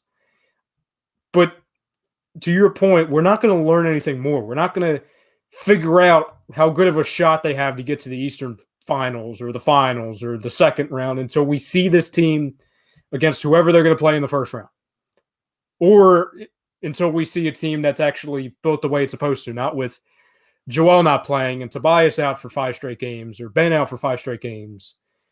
You know what I mean? Like it's all about context. And I get it. Like, listen, losing 4 straight isn't ideal, especially when you're trying to fight for the 1 seed, but everyone kind of goes through that. Everyone goes through that right now. You know what I'm saying? The Bucks lost 6 straight at one point. The Nets are the Nets, but they also have to stay healthy, as do we, does everyone else. But I don't think we're really going to learn anything more at this point. It's just, okay, stay healthy. Maybe a couple fringe bench type players, maybe, earn themselves a few more minutes or maybe play themselves out of the rotation. But other than that, nothing's really moving. Like for everyone saying, oh, well, now's the time to move Seth Curry onto the bench. No, you're not doing that. Like, you're not doing George Hill for Seth Curry. You're not doing George Hill for Danny Green. Like that's not happening. The starting 5 is the starting 5. The rotation is the rotation. It's just, okay, stay healthy, buy time, and just wait for the freaking playoffs at this point. Yeah, like what you have. So you're not going to know what you have more until the postseason's here and upon us, and we find out if we get bounced early or if we play good basketball. You know what I mean? And that's just as simple as that. There's nothing else really to find out but keep the guys healthy and really, getting away from this losing streak. And that starts right now. I mean, they cannot lose a game tonight at home. I don't think they do, but that would be a train wreck. And we really got bigger issues if we lost this game tonight, which I think there's 0 chance of that happening. But as long as you can just string some wins together, let everybody feel better about themselves, right? And then we go from there. and we get into the postseason, like you said, and we put the regular season behind us and find out who we have. Mm-hmm. True. I'm looking here as well, and I'm seeing. Okay, so you have Ben Simmons, Furkan, and Tobias, and Paul Reed. Not that Paul Reed's really going to make that much of a difference tonight. They're all available tonight. Joel is still questionable. Well, but as of an hour ago, this post was an hour ago. So No, they just tipped off. Joe's playing. Oh, did they just tip off?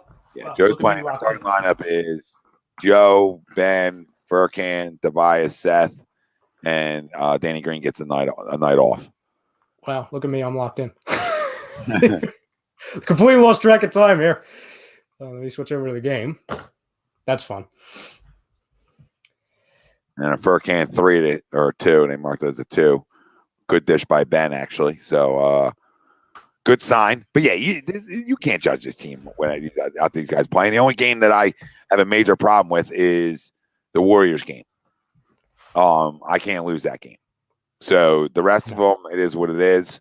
You know, that first Milwaukee game, I would have liked to compete a little better in. But you know, that's part of guys missing time. You know, and when these guys start playing together again with each other, they'll be totally fine.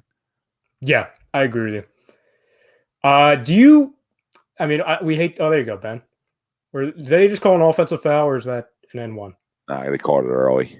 Regular foul in defense. What does it say? 21 years ago, the Lakers faced the Sixers in the NBA Finals. 21 years later, the Lakers will once again face the Sixers in the NBA Finals. Kobe's team versus Kobe's hometown. Embiid is number 21. Oh, I like that little. I like that. I like that. You know what I mean? I like where you went there. Mm-hmm. Connecting a lot of dots. Love that. Jesse says Sixers having to play Miami, Bucks, and Nets on the road to the finals as a second seed is tough, especially with Joe's health. Yeah, but there's no way around all that. I was gonna say you're gonna have to at least see 2 of those teams, right? I hope he plays in every series. I mean, I don't think there's any reason he can't. I mean, years past, sure, you can make it, but it's not back-to-back games. Mm-mm. I mean, like you get the travel days. I think he's ready to go. I don't think there's any reason to think he's not. Unless some drafts happens, God forbid, that he's not going to be playing in every game. Ooh, hey. What is that? Okay, never mind. Oh my God! Welcome back. It's real good for about 2 seconds there, and then it's like, oh wait, I'm Ben Simmons. Jesse, I understand. I mean, I don't see why he can't, though. He's done it in the past. He's played back-to-backs. They never, minute restricted him in the playoffs, or restricted him on back-to-backs in the playoffs. They never have. I don't see any way that's happening unless he's banged up, and he's not banged up right now. I mean, I think the shoulder was just bullshit because they didn't think they could win the game, if you want my honest opinion, because that was seconds before the game. Mm-hmm. They pulled him out. I just feel like that they almost packed it in. They almost took the L and went home and said, we'll regroup it. I don't know. I don't trust any of these late injuries that the teams want to shoot out. And I really never trusted them with Joel, period. What is this? Ryan Tom, Phillies series prediction against the Cards. Well, it's a 4-gamer. I mean, I'll say it again. You would love for them to start playing good baseball on the road. Do I think they can take it to the 3 or 4? I mean, no, but we'll see. Well, I mean, they did, kind of going back and forth between Phils and Sixers. I mean, they did a couple hours ago, Tom, where you've been kind of saying to the fam, hey, fam, we don't have to like it, but they're gonna do this Herrera thing. Just because, what choice do you have at this point? Mm-hmm. You don't have a choice. You don't have a choice when it's been that bad. They were hoping that one of these 3, I mean, really, I think it was one of the 2 guys, Hazley and Quinn. I don't think they even really planned on bringing up Moniak as quick as they did. They were hoping that the combined unit of Quinn and Hazley were going to be good enough, or at least Band-Aids at that position. And One left the team for personal reasons, and the other one's Roman Clayton. Get up, Joe, please, for the love of God. Please, thank you. Help him, Ferk. Ethan says, hypothetically, if the Bears offered 20 and next year's first for 12, would you do it? It depends who's off the board at 12 at that point. Would you do it if DeVonta was still there? No. Okay. I agree with you, by the way. Like I would love like the whole, hey, on paper we have 4 projected first round picks next year, but like we always say, you got to hit them. Yeah, it's fun that 4. But if you're going to miss on 3 of them, yeah, then it becomes unfun real fast. Not fun. Not fun. Not good times. Red Sand says, can we talk about this Phillies front office? They need to be put on blast for bringing up Moniak just to drop him the F back down a week or so later. A first overall pick. Then he says, but they did just to drop him, so that's an admission that you effed up. And you shouldn't have brought him up, but now a bigger admission, they should have never drafted him at 1 to begin with. Yeah. I mean, it's a different front office. But yes. All facts. I mean, you're paying a Dubois $10 million. If you wanted to keep Moniak and get him more work, you could have kept him right there. Ooh. You didn't need to go through the up and down game.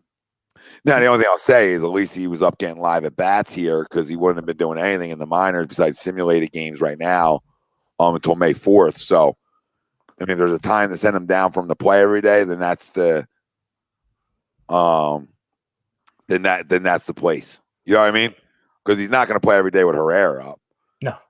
So, and Joe did say today when asked about Herrera, he says he does expect Herrera to play a majority of the time. So. Yeah, and then he spells him with Quinn, and then or whenever Hazley comes back. So, you know, it is what it is. I mean, it's an admission of a lot of things, but we've known this about the Phillies organization. This is nothing new. They miss a lot. Yeah, it's a mismanagement from top to bottom. But the only thing I would say to who said it, Red Sand, to Tom's point, Dombrowski's not admitting anything because he didn't draft him. Like he has no ties to Mickey Moniak. Like I get it, the organization does, so he's going to be beholden to who the organization put draft assets in, but he didn't draft him. So it's not like the leash is going to be long for a guy like Moniak, other than the fact that, okay, this was a first overall pick. But it's not like, the Matt Klentak or the Howie Roseman thing of, we're going to hang on to these guys a year longer or a little bit longer just because we don't want to admit we were wrong. Dombrowski's not admitting anything. He wasn't here. Yeah, and this scouting department's changed up too, but still doesn't matter. I mean, these are a lot of misses. And you got to start correcting that. And hopefully over the last 2 years they've gone in that direction with Stott and hopefully Nick Abel, and you start putting some fish in your pond.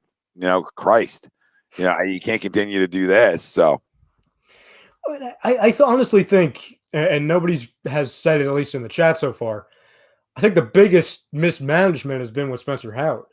And Tom, like I obviously ask you a lot because you do this, you do the baseball stuff. I don't, but like what is all this like they're going to save the innings. They're going to save how is it really that freaking important given that we know for a fact that our 4 and 5 starters absolutely friggin' suck?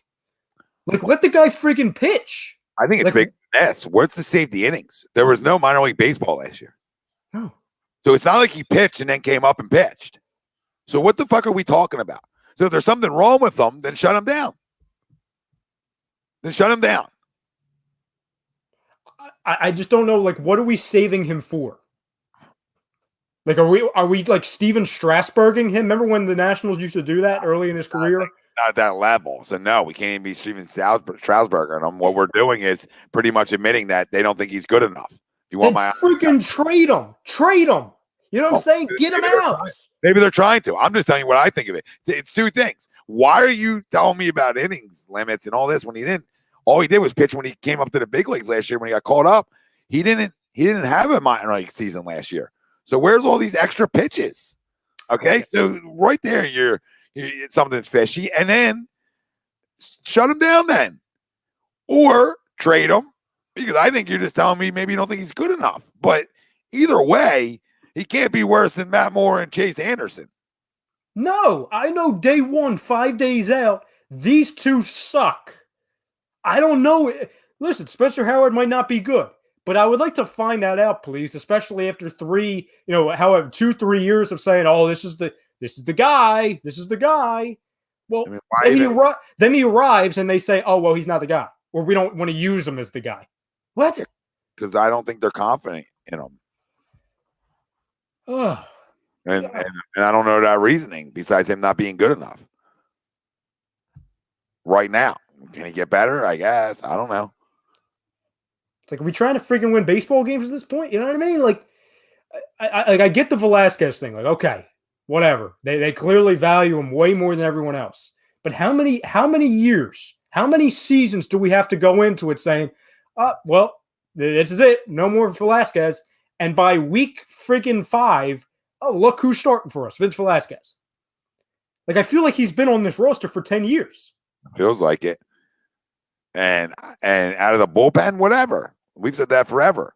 You know what I mean? But in the starting rotation period, and then I don't know. I have no answers for the shit they've been doing. I wish I did. I honestly wish I had a couple answers. I don't know. It starts tonight with them having to play better on the road. Because I don't care if you're playing in Colorado. Colorado stinks. All right? And to lose 2 or 3 again is unacceptable if you want to be a playoff team. So, listen, I'll continue to yell about it. You could think everybody out there can think it's a different baseball team until they play better on the road. It's the same old. And guys got to start playing better. I mean, Alec Bohm's got to start playing better. You know, other guys. Huge disappointment. Huge. So far. I mean, it's so early still, and guys are going to get hot, but better start getting hot soon. Well, I mean, we looked at it, and listen, nobody was saying this team was going to go to the friggin' World Series. We all were in the same boat. Fringe playoff team. We all understood that. So it's not like anyone overrated them. Yeah. But we were also banking on, okay, this lineup, forget about the pitching. We knew that there were question marks, at the back end of the rotation. We knew that. And that's not breaking news. We knew that there was a big-time question mark at center field. We knew that the bullpen was better, but it still wasn't great. But the one thing we're banking on was hitting. Mm-hmm. And, I mean, I'll just go right down the line. You tell me if you disagree with any of this. McCutchen looks 50. Stinks. He can't even play anymore. Yep, stinks right now. Segura, I mean, when he's playing, he's good, but he's been hurt. Yeah, Gregorius has been a major liability in the field. Major. Mm-hmm. Mm-hmm. And he also, I mean, he's been okay offensively, but not to override what he's been doing defensively. Yeah, meh. Right? Yeah. Hoskins has either been great or just flat out sucked. You know what I'm saying? Like, he's playing well right now, but a couple weeks ago he sucked. He was invisible. Harper playing the way he's supposed to. Well, that's the biggest concern. I mean, he's not going to hit like this all year. No, so. And somebody said on the friggin' dial earlier, and I wanted to throw my friggin' phone out the window. He said, oh, well, thank God Harper's playing this way. For what? What is that going to do? Listen, it doesn't. We're losing games. He's not going to hit. He's not going to hit 80 home runs. So I mean, that's just baseball. He's not going to bat 320. But other guys got to step up, man. I mean, it can't. Like I said, Harper had to be an MVP candidate because I was factoring in other guys hitting. Mm-hmm. But this is unacceptable all around. Now, maybe a double can give you a little spark because you can lose a baseball, and it's somebody else just to have. Have a little fear to in this lineup, a little bit. I mean, there's not enough long balls either in a game where if you either got to play small ball or you got to lose baseballs. There's no middle ground here. Like, you know what I mean? Like, you got to lose baseballs or play small ball. So you can't have a both. Like, you can do both, but like they don't do either. Real Muto, in my opinion, he's come up small, especially with runners in scoring positions. I mean, how many times have we just been on the air? Forget about all the games. Been on the friggin' air. And what was it last Tuesday, Tom? Yep. We were watching Sixers and Phillies, and we saw guys at first and second and third, guy at third, Real Muto and Bomb. They were always there, They did nothing. No. If you're not going to carry a team, at least come up big when guys are in scoring position. Yeah, he's been. Listen, he's. I know our best catcher in baseball. I get it. He's been disappointing too. So I mean, he's getting paid a lot of money now. So I need him to match. That's part of baseball. Like he's going to go hot and cold, and I'm not worried about JT. But some of these other guys, I'm extremely worried about. I mean, Alec Baum. I love Alec, but he's hit everywhere he's ever been, every level. So I have no issue thinking that he's going to get out of it, but. When he does, it can't just be like, oh, somebody gets out of it. He's got to get hot for a minute. Like McCutchen, when he comes out of it, if he does, it's got to be hot. It's got to be scorching. Like I can't get you out hot. Like, and that will make me feel better. Same with Reese. I mean, at least when Reese comes out of it, it's scorching hot, right? Mm-hmm. So it gives you like, okay, like I mean, I criticize the guy a ton, but at least when he comes out of it, he got hot again. But these other guys are important to this lineup, man, and Didi's another one too. I mean, if them three guys aren't hitting, we're in trouble. Like, I think the reason why we were both, I was extremely high on Bohm coming in the year. I was talking about how he could be a fringe all-star, which that looks idiotic. Well, I slowed you down, not in a bad way, not because I don't believe in Alec Baum, just because it's his, it's his second year. Like, let's see him have a full 162 before we put him in that category yet. Not saying he can't. Listen, he's going a torrid stretch over the next month. We don't know. Well, it's the biggest concern, at least for me right now, Tom, and obviously for all of us. It's that I was saying that knowing that his floor, even if he's not scorching hot like he was last year, he's a quality. He's going to hit for contact. He's going to put. You know what I'm saying? Even if he's not hitting home runs, if he's not having extra base hits, he's going to get on base. He hasn't even done that. You know what I'm saying? The floor is astronomically lower so far. And he just looks outmatched, and you hear every game that, Girardi's talking about how he looks like he's pressing. Well, sit him down for a game then, Joe. I don't know who you're sitting him down for because, I mean, the whole team looks bleak right now, but that's my main concern. It's not about we haven't seen the ceiling from him. It's that the floor has been god-awful from him. No, yeah, for sure. I think, obviously hitting is contagious. A lot of guys aren't fucking hitting. Do you buy into, I know Bataligo said this yesterday, that a big reason why, I don't know how to feel this, because I feel like it's a cop-out also. Like they're saying a big reason why we're not hitting is because the back end of the rotation where they know they're going to get rocked and the batters are pressing. They're trying too hard. Do you buy into that, Tom, or do you just think that's a cop-out for the for the hitting? Do you think that's an excuse? I mean, is it real that players press and try to do too much and you end up struggling? Sure. But knock it off, Ricky. Like, I mean, come on. You can still have a pulse. You know what I'm saying? Like, you can still have a pulse as an offense while also pressing. Yeah. I mean, these are pro hitters that know staying inside ourselves is the best thing to do as a hitter. Like, not try to do too much, but just barrel up a baseball. Do the little things right. I don't know. I mean, that's a cop out to me. Then ask for a trade. Yeah, exactly. Because you can't play here then because our 4 and 5 stink. Like, and also I can't like. Are we saying, the back end of the rotation is the reason why Andrew McCutchen looks like he's done? No. Andrew McCutchen looks like he's done because, well, like Tom talked about 3 years ago, the 3 years, $50 million, that was kind of concerning. He looks like a guy who played 60 games last year, and he's absolutely hit a wall. And it's early, like Tom said with the other players. They can have moments. You're going to have spots where you struggle, but, I mean, McCutchen's always been a gamer, and he's batting 130 right now. He's invisible. No, he is. And it doesn't look good for any of these guys coming out of it right now. I mean, my goodness. And you can't run for them. It's early for too long. You know what I mean? You can't say it's early forever.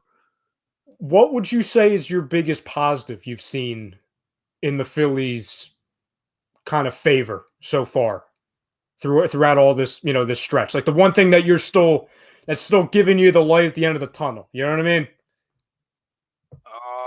I mean, I would say Eflin and Nola have pitched really well. Wheeler's pitched well at times. And can I say this division? Because the division stinks right now. Like, we're in second place and we're 10-11.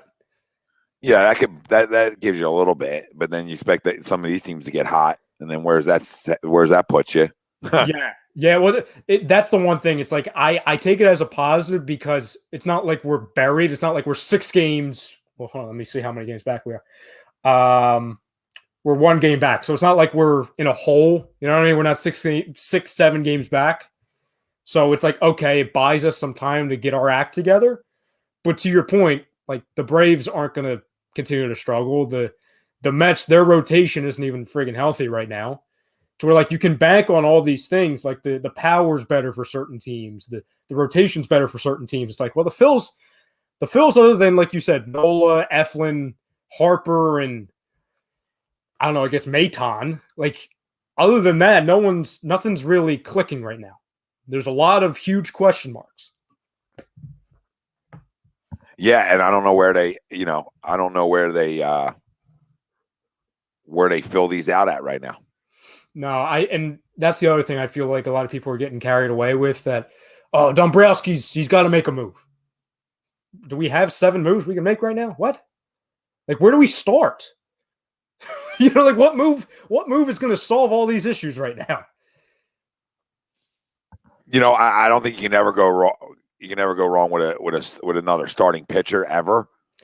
So I'll say that can definitely help you. Okay. But I mean, you need some guys to hit the ball too. Would you look at? Because I was looking at this list over the weekend. I believe Porcello's still out there, Tom. Like, would you give him a look?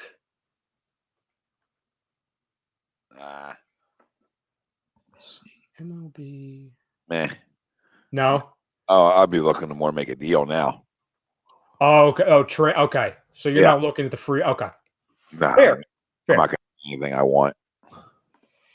Marky says, "What's the expectations of the Phillies this year?" Well, I mean, I think Tom and I both had them as wild card teams before the season.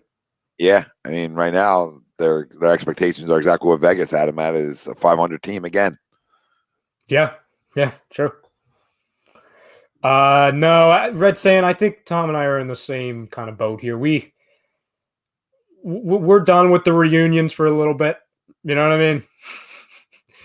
Like, obviously, Deshaun Jackson has nothing to do with Cole Hamels, but, like, I think if Cole Hamels was reasonably healthy or still had anything close to what he had, I think he would have been on a team 2 months ago. The fact that he's sitting at home right now, I think, is extremely – it tells you all you need to know. Yeah, teams can't have enough pitching, so it does tell you. John Malmos disagrees with you, Tom, on looking. He says, so looking at a trade, are you kidding? There's nothing on the farm system right now. Okay, well, I mean, I wasn't asked what's in the farm system. And there's always stuff in the farm system for teams. You know what I mean? You're not going to go out and get a you're not getting a Scherzer. You know what I'm saying, John? You're getting a third starter in this league. There's another one just to put in your 4-hole to make you a little bit deeper. A guy who can compete, a guy who can get some outs. My goodness, you know what I mean? So that's all you're doing. You're not, if you're trading for like an ace in this league, then yeah, sure, I agree with you. But you're not. You're not. So I think that matters. Yes, it does. So who's this 5 you have out right now? You have Thibault, Shake, George Hill. Who's that? Tolliver and Dwight Howard? Yep. And Tolliver got picked up for another 10-day, right?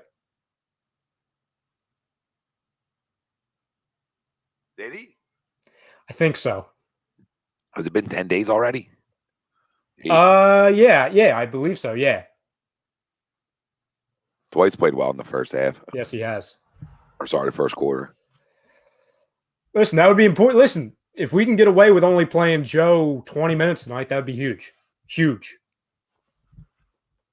Yeah, exactly. Let me look at because I know everyone's saying their schedule really, we've kind of gotten through like the gauntlet of their schedule, the Sixers. And I think this is where Milwaukee and the Nets both enter their gauntlet. So that helps us at least solidifying our 1 seed. So like I'll give you the next 5 games, Tom. Yeah. So you've got obviously tonight home against the Thunder. Wednesday night, you've got home against Atlanta. You've got Friday home against Atlanta. On Sunday, you go to the Spurs. And then on Monday, you go to Chicago. I mean, you should be able to win every one of them games. If you're healthy, you should. And then you've got Rockets. You should have no issue doing it. Did something just happen with John Wall? I got a thing earlier. Let me see. I don't know. I saw something. Here you go. John Wall will remain out for the remainder of the season with a hamstring tweak. So we're going to be playing the Rockets without John Wall. Then you have the Pelicans at home. That's the funny thing. You got the Pelicans next Friday at home. That's like the first game where I'm like concerned. Yeah, not even that one. I mean, you can literally go on a big run right here.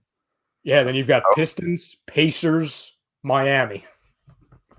And we're sitting here on May 14th after that game. So that's a huge chunk where you can do some damage. You can have some serious separation.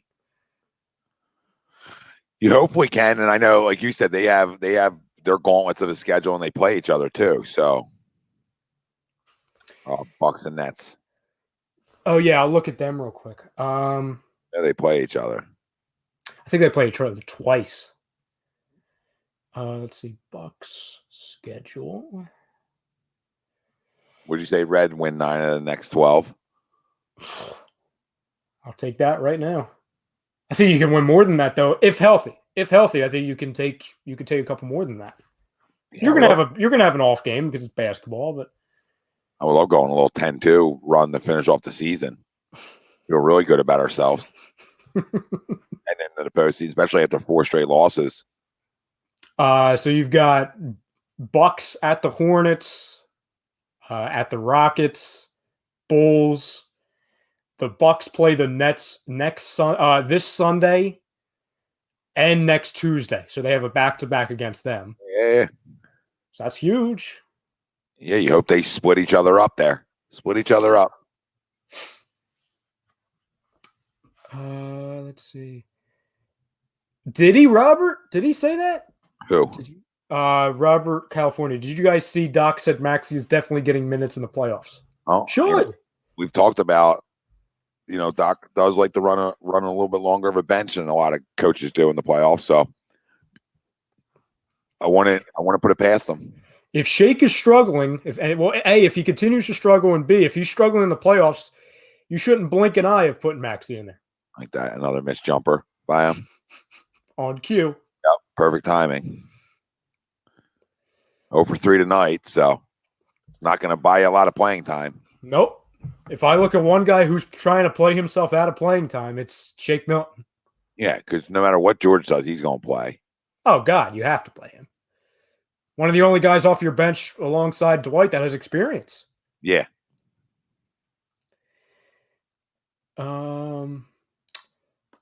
Let's see, John Mamos. And not only the Phillies, but honestly, the Sixers, how are we feeling about Doc Rivers? I like Doc. I mean, I've hit him for a couple games this year that I think he may have a part in. Nothing crazy, maybe 2. I didn't like his excuses, like when they were losing games. Like, don't make excuses. But listen, I love Doc. So, I'm going to trust him until he gives me a reason not to trust him. I think the worst thing you can say about the guy is he's stubborn. You know what I'm saying? He's going to stick with his guys, but what coach isn't? You know what I mean? Like every coach is going to be stubborn. But if anyone still thinks the coach is a liability and they're going to compare this team and this coaching staff to the situation we were in the past handful of years, I think it's think it's nonsense. Oh, I think given the talent on this team when healthy, there you go. Stay hot, Tolliver. Given the talent on this team, I don't think Doc is a liability with anything. And shake with a bucket. There you go. There you go. I mean, I want to see him play well, obviously. The more guys can play well, the better. Somebody said something about Herrera earlier. Red Sand saying, back to Odubel right quick. I know some people don't like him, and that's fine, but we got to hope he does well because we need his bat. We need everything. Yeah. I mean, again, I think whatever stuff this organization had on whatever transpired, they could have cut a bait right there, and they didn't. And they're the ones who brought him to camp. They're the ones who owe him $10 million. So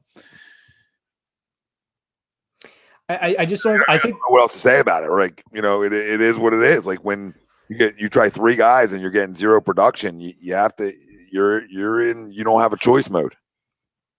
Was that a block by Matisse, or did you just miss a layup? Oh, there's Tolliver. I think it was a block by Matisse. It was good. It was a great. It was a great closeout on that because he was dead. Oh, Ray Allen. Yep. Look at it. PJ Tucker light. Right. I mean, you block a shot. Right. You block a shot, Mr. Tolliver, and then you go down and hit a 3. 3 and D. Yeah. Playing himself into the rotation. Here we go. Yep. Just took Mike Scott's job. Have we seen Mike Scott tonight so far? No, not tonight. Oh, I'm sure Twitter's very happy. Sure, he's on a. No, they don't even have him. Is he hurt? Oh, what's up with him? They don't even have him like on here as like suited. Is he on just the I suck list? Yeah, it could be. Not the injured list. Oh God, who is that? Well, never shoot a 3 again. Who's clapping? Like, don't clap for that. Roby. No, wow. Thought that was Zaire Smith for a second. It's tough. I mean, Ben, if that's not a good enough reason to. Yeah, you've got a freebie in here, Ben. Yeah, I mean, that's Just do anything better than that. Yeah, I mean, you hit rim, you feel like you're freaking Steph Curry. Yes, you do. There you go, Shake. Just be aggressive. Okay. Well, he's not making this.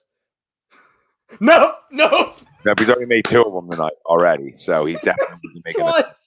He misses twice, Tom. He made 2 of them earlier and 1, so he wasn't making the 3rd. No shot. No shot at all. That's funny. I'm trying to pull up the polls for. Is Flight Zone going off tonight, Tom? No, they're doing like a double dip because of time. Oh, okay. All right, Dwight. Made the first one. Make a second.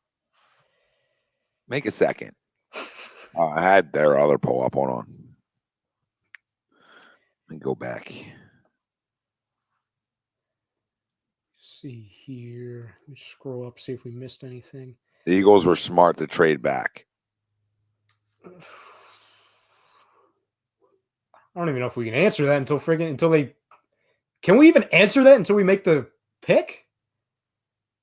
I mean, I guess they were smart just to get another asset, so I don't think they were stupid by trading back.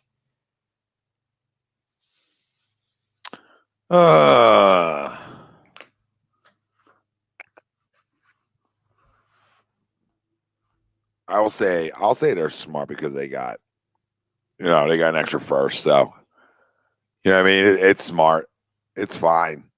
You know what I mean? I don't know. Don asks us, who do you guys think the Bengals are going to draft? It's either gonna be Chase, Soul, or Slater. Yeah. I'll say they reach and they take Slater because he can play 2 positions. It should be the quickest pick made on draft night, and it should be Soul. But no, I think they're gonna take Slater, to be honest. I do too. Do you? All right. You know why though? For 2 reasons. One, what was that? They should take Soul. I think Slater's a reach there, but we'll see.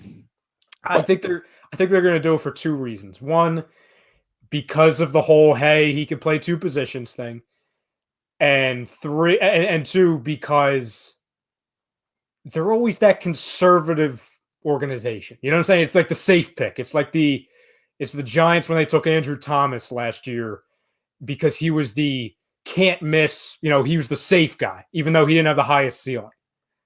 It's just so Cincinnati to take him. Yeah, I mean, it would be a reach for sure. Absolutely, it would.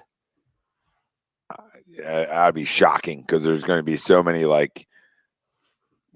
players on the board just sitting right there, especially after the quarterback run. Oh, and what I meant to ask you, Tom, we were talking about a pre-show. Give the fam your top 5 big board in the draft, like your top 5 talents in the draft. Trevor Lawrence, Micah Parsons, Patrick Surtain, DeVonta Smith, Penei Sewell. And I'll go Lawrence, Sewell, Parsons, Surtain, Chase. Yeah, people will call me crazy for not having Chase in there, and that's fine. Well, the opt-out bothers you. No, it's not the opt-out as much for him as it's just like they had so much there, like in terms of okay, Joe Burrow went 1, right, and Jefferson was the rookie of the year. So it's like, I mean, he's definitely in my top 10. Not an idiot, you know what I mean?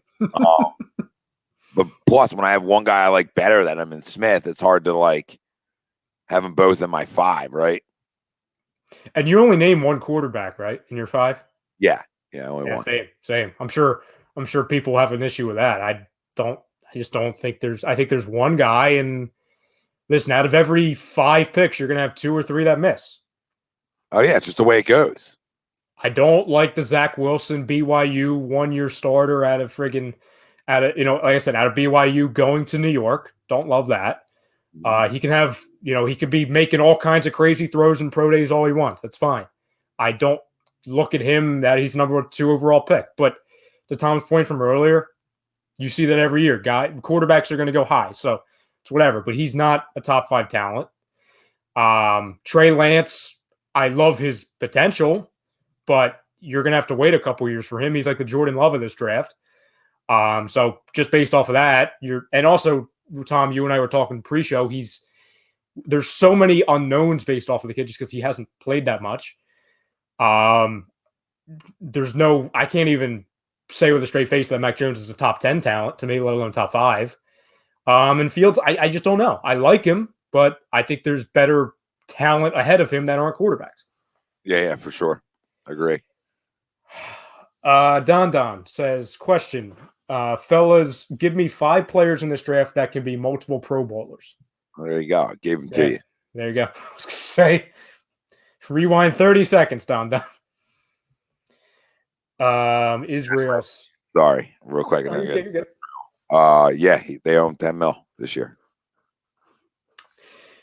DeVonta played cornerback in high school that converted a receiver. He has an advantage over cornerbacks because he knows what cornerbacks want to do. 3 200-yard plus college games. DeVonta Smith is a must. I think he didn't have. Did he have 200 yards in the national title game, Tom? Or probably did because he had 4 touchdowns before he got hurt. Either way, if he didn't get hurt, we know he would have had 200. So either way. I feel like he had 146, but either way, semantics.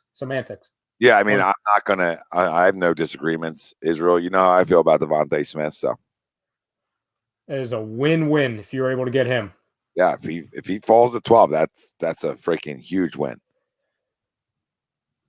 It was the end of their deal, Red Sand. It was the end of the $30 million or $60 million deal they signed him to before everything happened. So. They still owe him money. Did you hear, by the way, Tom, what Shanahan said about Garoppolo this morning?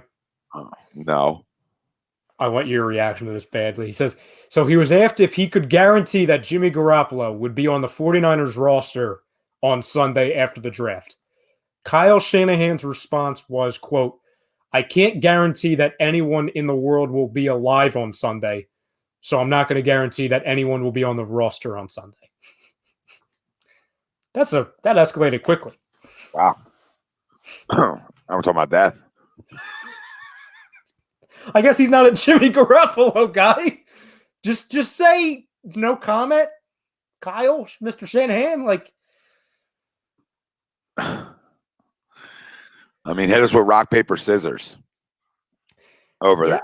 They're just the kings of like overthinking, right, Tom? Weren't you saying that before the show? Oh, this is an overthink. This is overthink city. You think the first three quarterbacks are like all going to be pimps? I think the Jets played a game with them too because Darnold was still on their roster when that trade went down.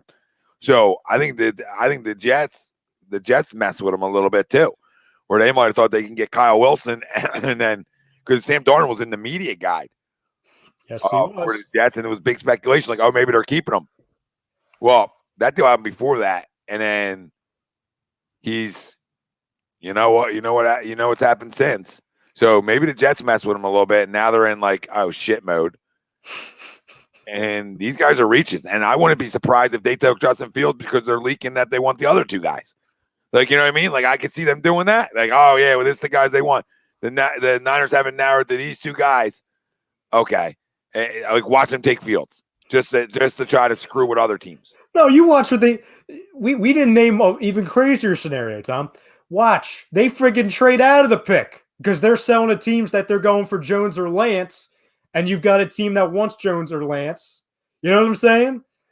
They trade out of the pick and they take Fields later. Yeah. They'll fleece everybody. They'll be the real draft day. Yeah, and then you can talk about death rates or people dying. Yeah, it was like I get it. Like I understand the sentiment, but damn. I mean, the guy, all the question was, is he going to be on the roster? And not if he's going to be alive. Yeah. I can't tell you he's going to be alive on Sunday. Better yet. I can't tell you he's going to be on my roster. I would have followed up. Well, then is that the same for Bosa and I mean, just go through some of the defensive players. Same thing for those guys? Kinlaw, friggin', you're right. You're spot on. It would have been a tough follow-up. It would have been like, oh, well, I'll make sure he's alive. I'll put him in a bubble. Yeah. I would have loved somebody asking that. Yeah. Like, oh, can you guarantee Deebo Samuel? You probably would have said, we're open. We're open here. Competition. We would have been spewed. That's when the draft starts. It's number 3. It's like the first two. I've never seen a year where like the first 2 picks are just like just get it over with. You know what I mean? Like I feel like no one even cares about the first 2 picks just because they've been set in stone for feels like 3 months. Well, no, I can't say that for the one. The one's been set in stone for the last 3 years, I think, with Mr. Lawrence. Yeah, that's a done deal for years. And I think they probably take Mac Jones because Lance is way too big of a reach. I think Jones is a reach there too. And Fields is maybe the only one that you can actually say like, okay, like he could go 3. Like, you know what I mean? I'm not saying I'm good with that. I'm just telling you, like, he's the only one where I could be like, okay, yeah, it makes sense. I understand what you're thinking, right? Like, I understand what you're thinking. The other ones, I can't. I mean, I wouldn't even draft Fields that high, but that one makes sense in the other 2. Yeah, damn right it does. Because he's actually done something. Not that Mac Jones hasn't, but it's Mac Jones. What is this? Don asks us, do you got any quarterback that you like in this draft? Well, that's not Lawrence. I like Fields. I wouldn't take him where he's I wouldn't take him in the top 3. I don't love Wilson. I would say that the guy I'm highest on, other than Lawrence, is Lance, but Lance is a project. So yeah, like I like Wilson. I like him, but I'm not like, you know what I mean? I'm not getting him, but I mean, I like him. Mm-hmm. Like I could understand if they were like, yeah, you know what? We're going up to 2 because we love Zach Wilson. Like, okay. Like, you know what I mean? Like, okay. All right. I could see it. I'm not saying that's going to happen. That would happen. It's not going to, but you know what I mean? Like, that's the only thing I can even, like, wrap my head around with quarterback in this draft. If, like, you went up to 2 and we're like, you know what? We're going to get the second guy like they did with Carson. Like, okay. Yeah. Like, all right. Do what you got to do. You better hit. That's whatever. Anything after that's now, that's where we get arrested. Like, exactly like Wayne said. That's where we get the bail bonds. Send me the bail bonds, guys. But watch it be Fields, just to fuck with everybody. This is what teams do. Chrome is going to be insufferable because he's been saying that just to get on our nerves. He's been saying that. No, not the Eagles. Oh, sorry. I thought you were saying Fields and the Eagles. I don't even talk that shit because then it's not reality. I meant to the Niners. Oh, yes. It's only when it makes sense. Absolutely. Jadarius was asking, what about the corner from Alabama, Surtain, to the 49ers? Now, they're taking a quarterback, Jadarius.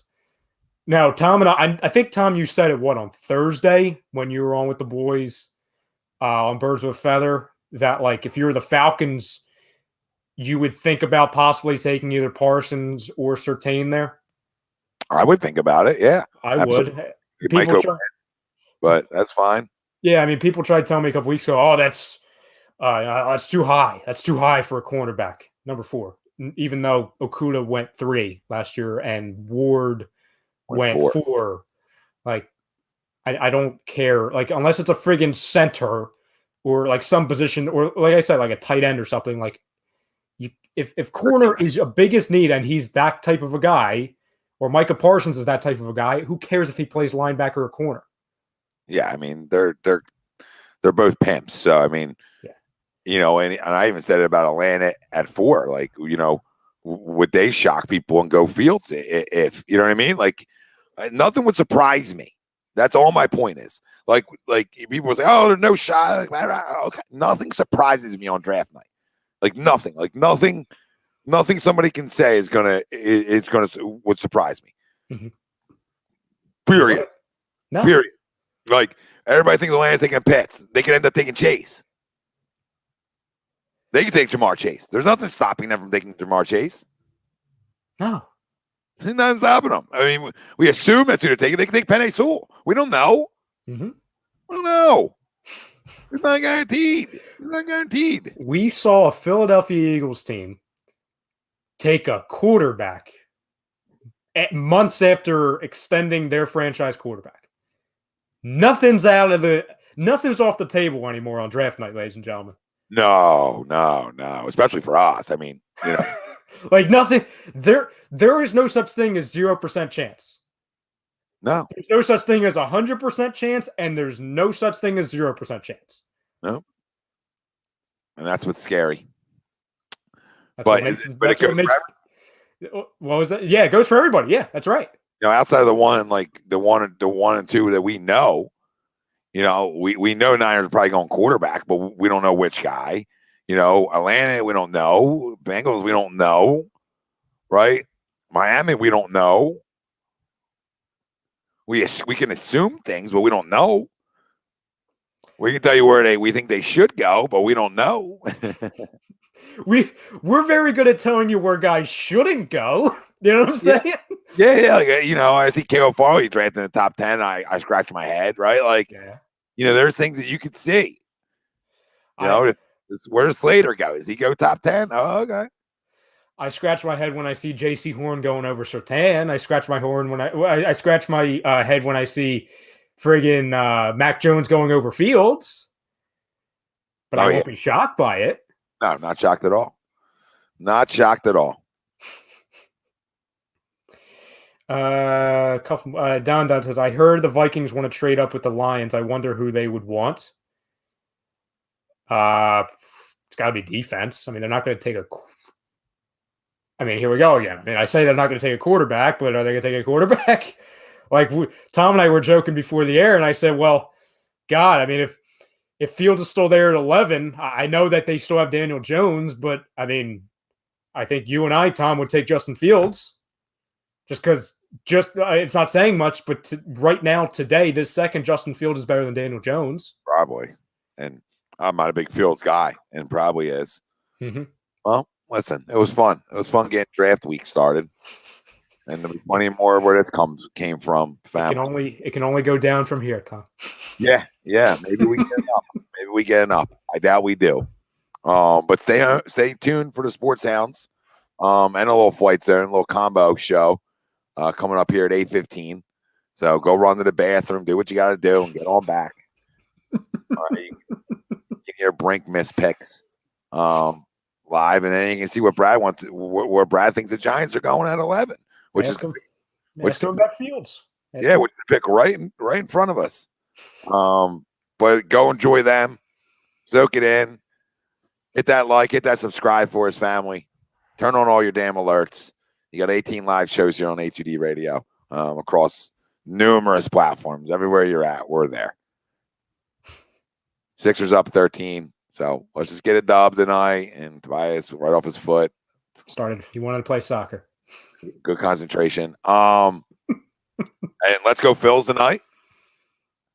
Can he take 3 or 4 against St. Louis? Probably not, but one can hope. Yeah, Flyers talk every Thursday, Don. You know this on the Hockey Happy Hour, all right? That's why we have a dedicated hockey show. All right, we let the guys do it. Thanks, Carlos. Thank you guys all for tuning in tonight, chiming in. We love you all. You guys drive the conversation.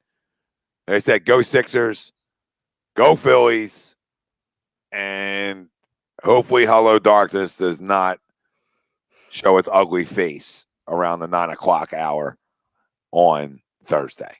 We love you. This has been Monday Morning Quarterback, only on A2D Radio. For Ryan Brodo, I'm Tom Arnone, and we want to thank the Counseling Center and Sunrise Detox for taking care of us every Monday. Our show sponsor. We know many of our families deal with mental health and addiction issues. Listen, check out the Counseling Center and Sunrise Detox. If you need any help, please call 856-651-8117. We out, motherfuckers.